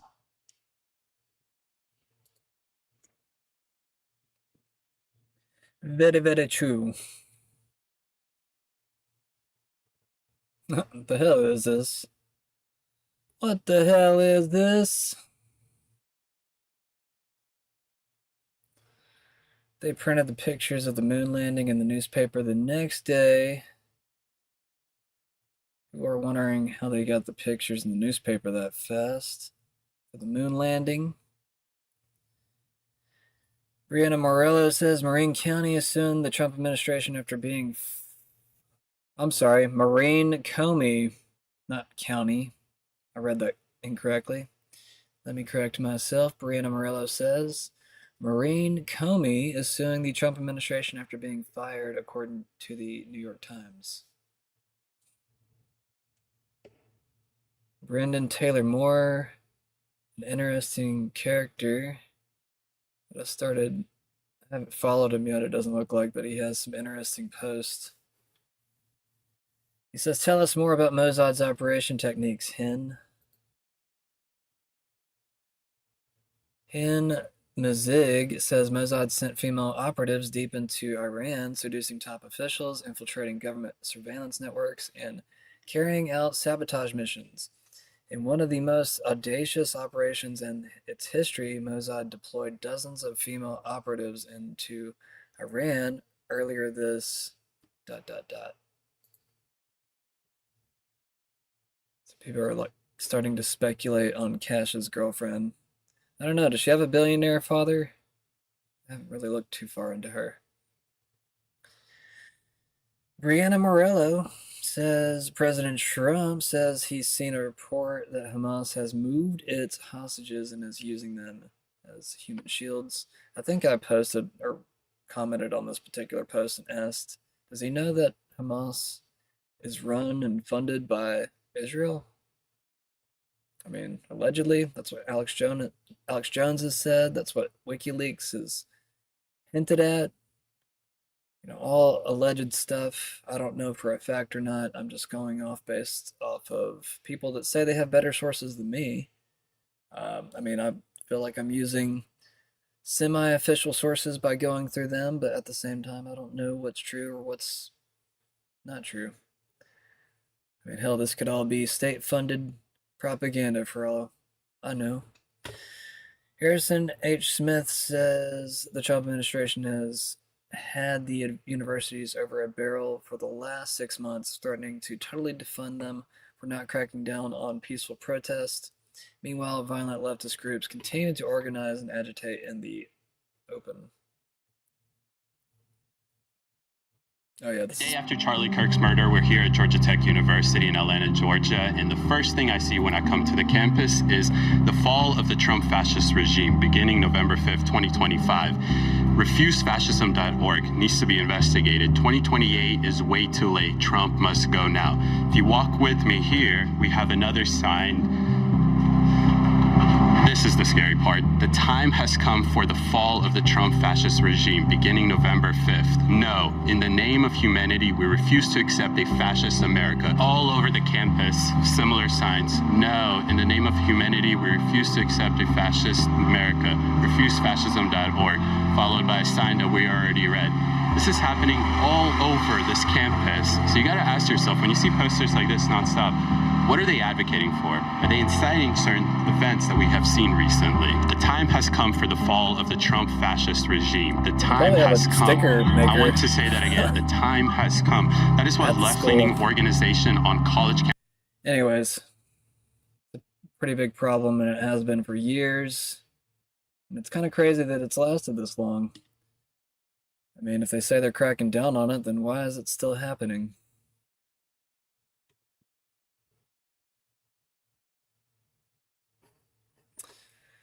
Let's see, breaking news, AOC and Zohran Mamdani implicated in Charlie's assassination.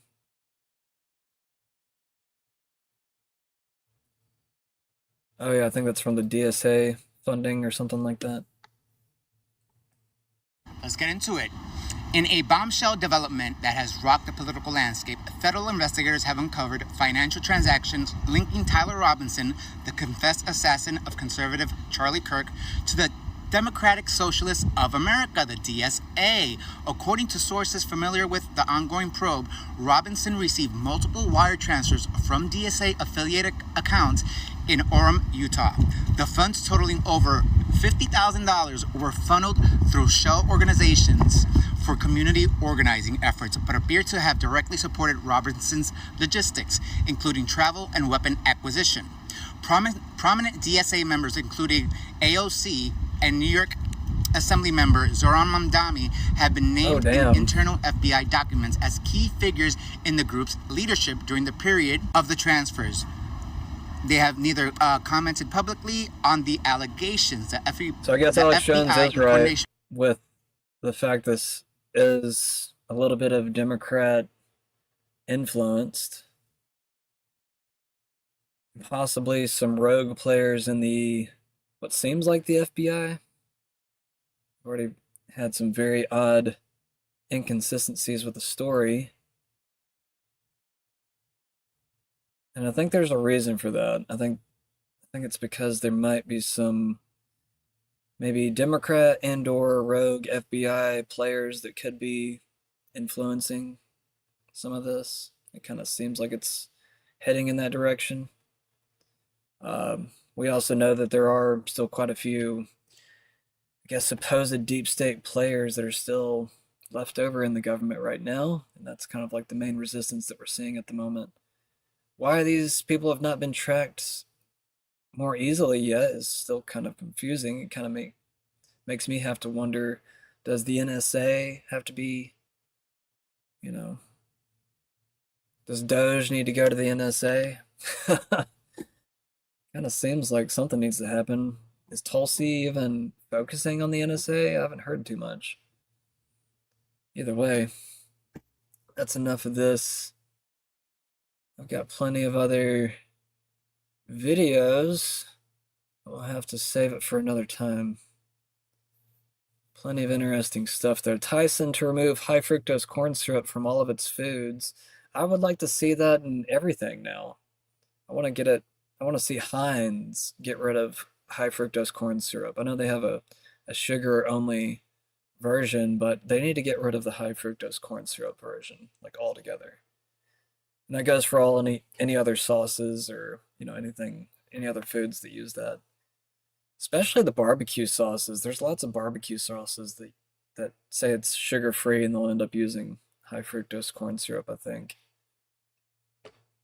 Either way. Oh yeah, apparently, what's her face? I forgot her name. Megan Fox and MGK like to do blood ritual stuff. I'm gonna play this and then I'm gonna start the game. Just a few drops, but yes, we do consume each other's blood on occasion for ritual purposes. Oh my god. Only. It is used for They're all a reason, cultists, man. and it is They're controlled cultists. where it's like, let's Get shed out. a few Get drops out of now. blood and each Get drink out. it. He's Get much more out. haphazard and hectic and chaotic, where he's willing to just like cut his chest open with broken glass and be like, take my soul. Let me bleed on you. It doesn't not happen. That's so fucked up. Alright, I'm done. I'm done. Is there a positive story I can end with? Is there a positive story I can end with? Polyester is the new birth control. She's kind of pretty. That's positive, right? Polyester is the new birth control. 75% of female dogs wearing polyester in this study couldn't get pregnant because it tanked their progesterone, the most important female hormone. Polyester creates an electrostatic field that disrupts hormone production. It's also loaded with endocrine disruptors like BPA and PFAS, which tank fertility too. Sports bras are also loaded with BPA, and they go directly into your breasts and lymphatic system. Get rid of the spam bags, ladies. What the fuck? I didn't finish that video, apparently. That's even worse than I thought it was. Alright, let's definitely play the game now. I'm not talking about anything else. I'm kind of sick of talking about Israel, to be honest with you, but at the same time, I guess we can't really stop talking about it until the issue goes away, can we? Alright, let's start the game.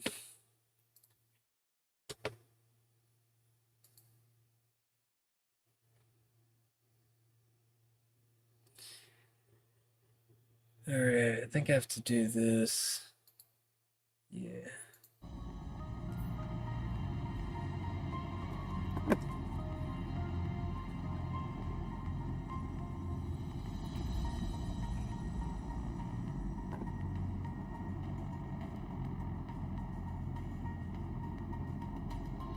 Should start playing games standing up. Be better for my back.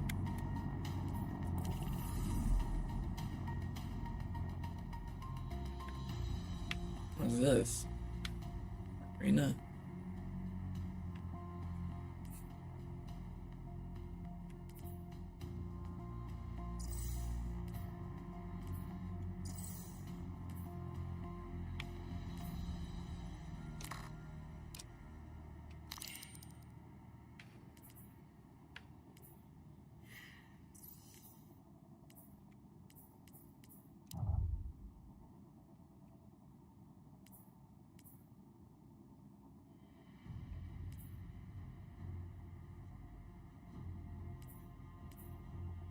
I don't know where I'm going.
Can I sell my weapons? I need to sell some stuff. Let's get you back out there.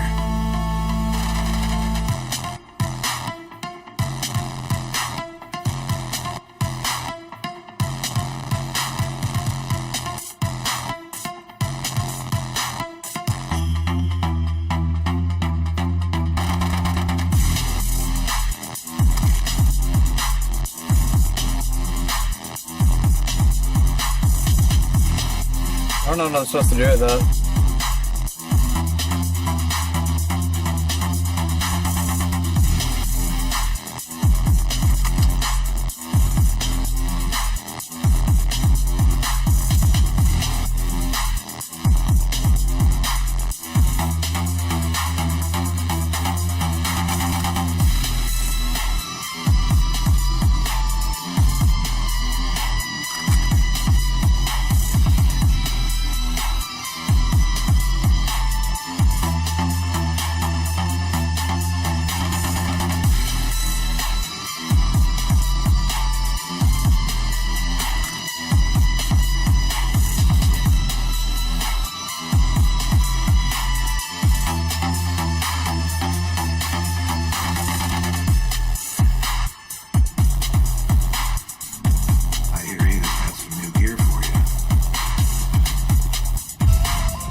Even departed sparks, like Kate's, still leave a trace in this luminous web we call the light.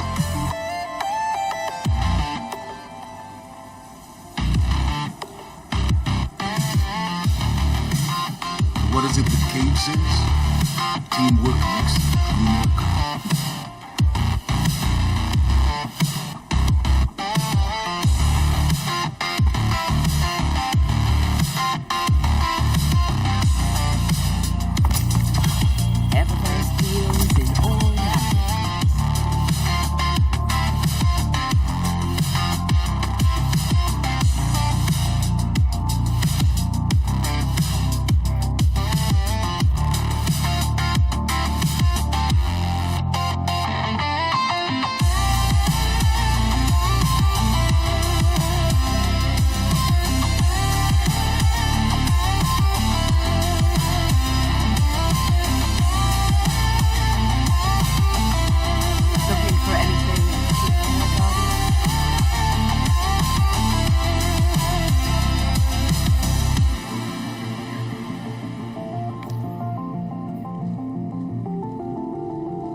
seems like there's different types of currency and I can only use certain things for certain items.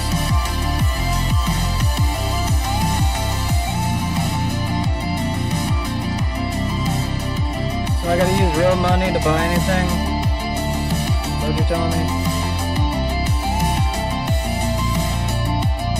Our inventory is stocked. Doesn't seem like Glimmer is worth anything now. Where's the Glimmer only store? Cause I just want to use in-game shit. I don't want to use like real money. Bro. Looking for something in particular? Is there seriously enough free ships?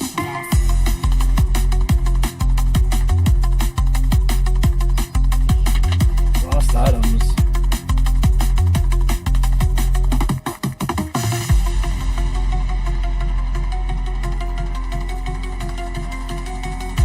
How did I lose them?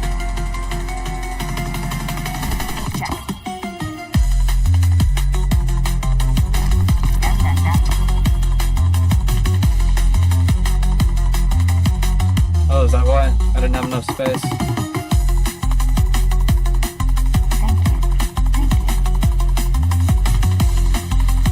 Okay, hold up. And ask Grok one more time before I leave here, 'cause I'm about to just play the game. Hey Grok, so I'm trying to get a new ship in Destiny 2. Who do I specifically talk to in the tower? Oh shit. Forgot I didn't connect.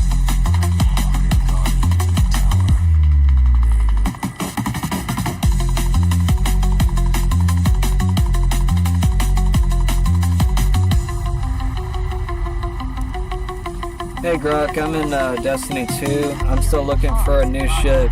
Can you tell me where and who to specifically talk to in the tower? At the tower, hit up Zavala for Vanguard stuff. Checks for Crucible rewards. No. I'm looking for a ship, like a spaceship. Gotcha. To grab a spaceship, head to the plaza in the tower. Look for Amanda Holiday near the ship right hand. She deals in ships. You can buy or pick up quest rewards there. Also check collections in your menu for any you've earned but haven't claimed.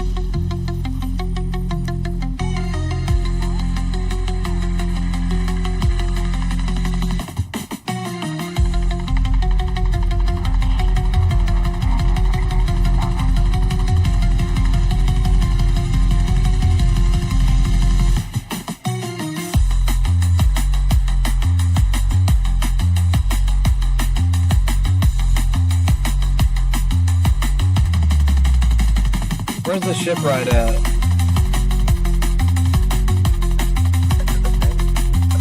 Okay, that's what I thought. You're on the right track.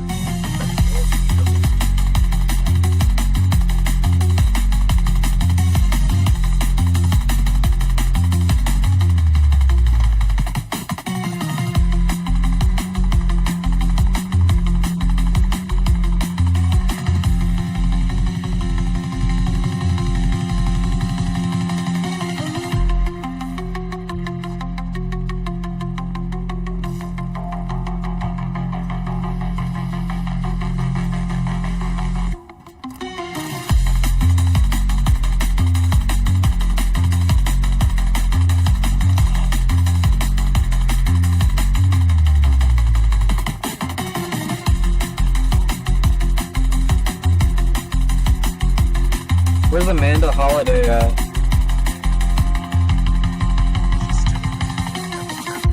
Just follow the ship noises or look for the big doors where the ships leave. Can't miss it.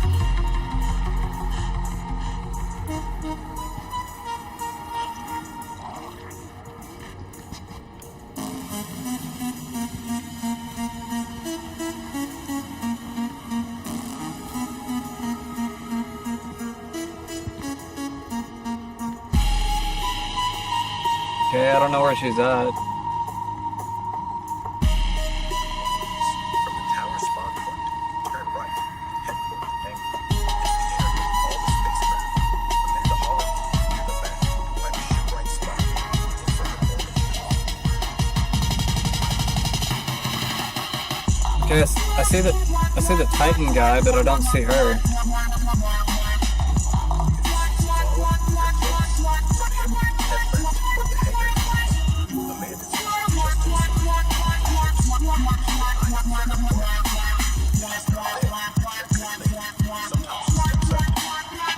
Are you serious?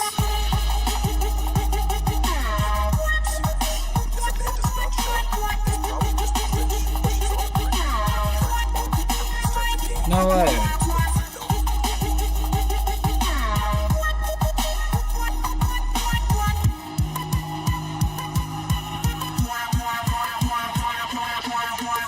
I don't see any chick with like an orange jumpsuit.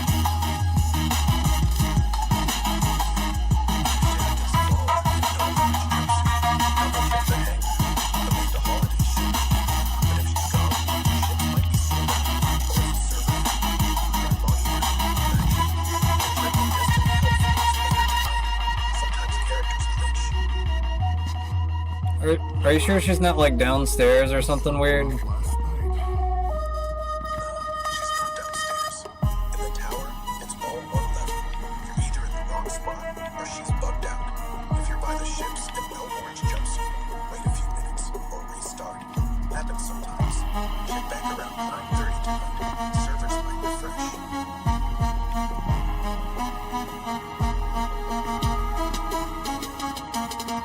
That's lame.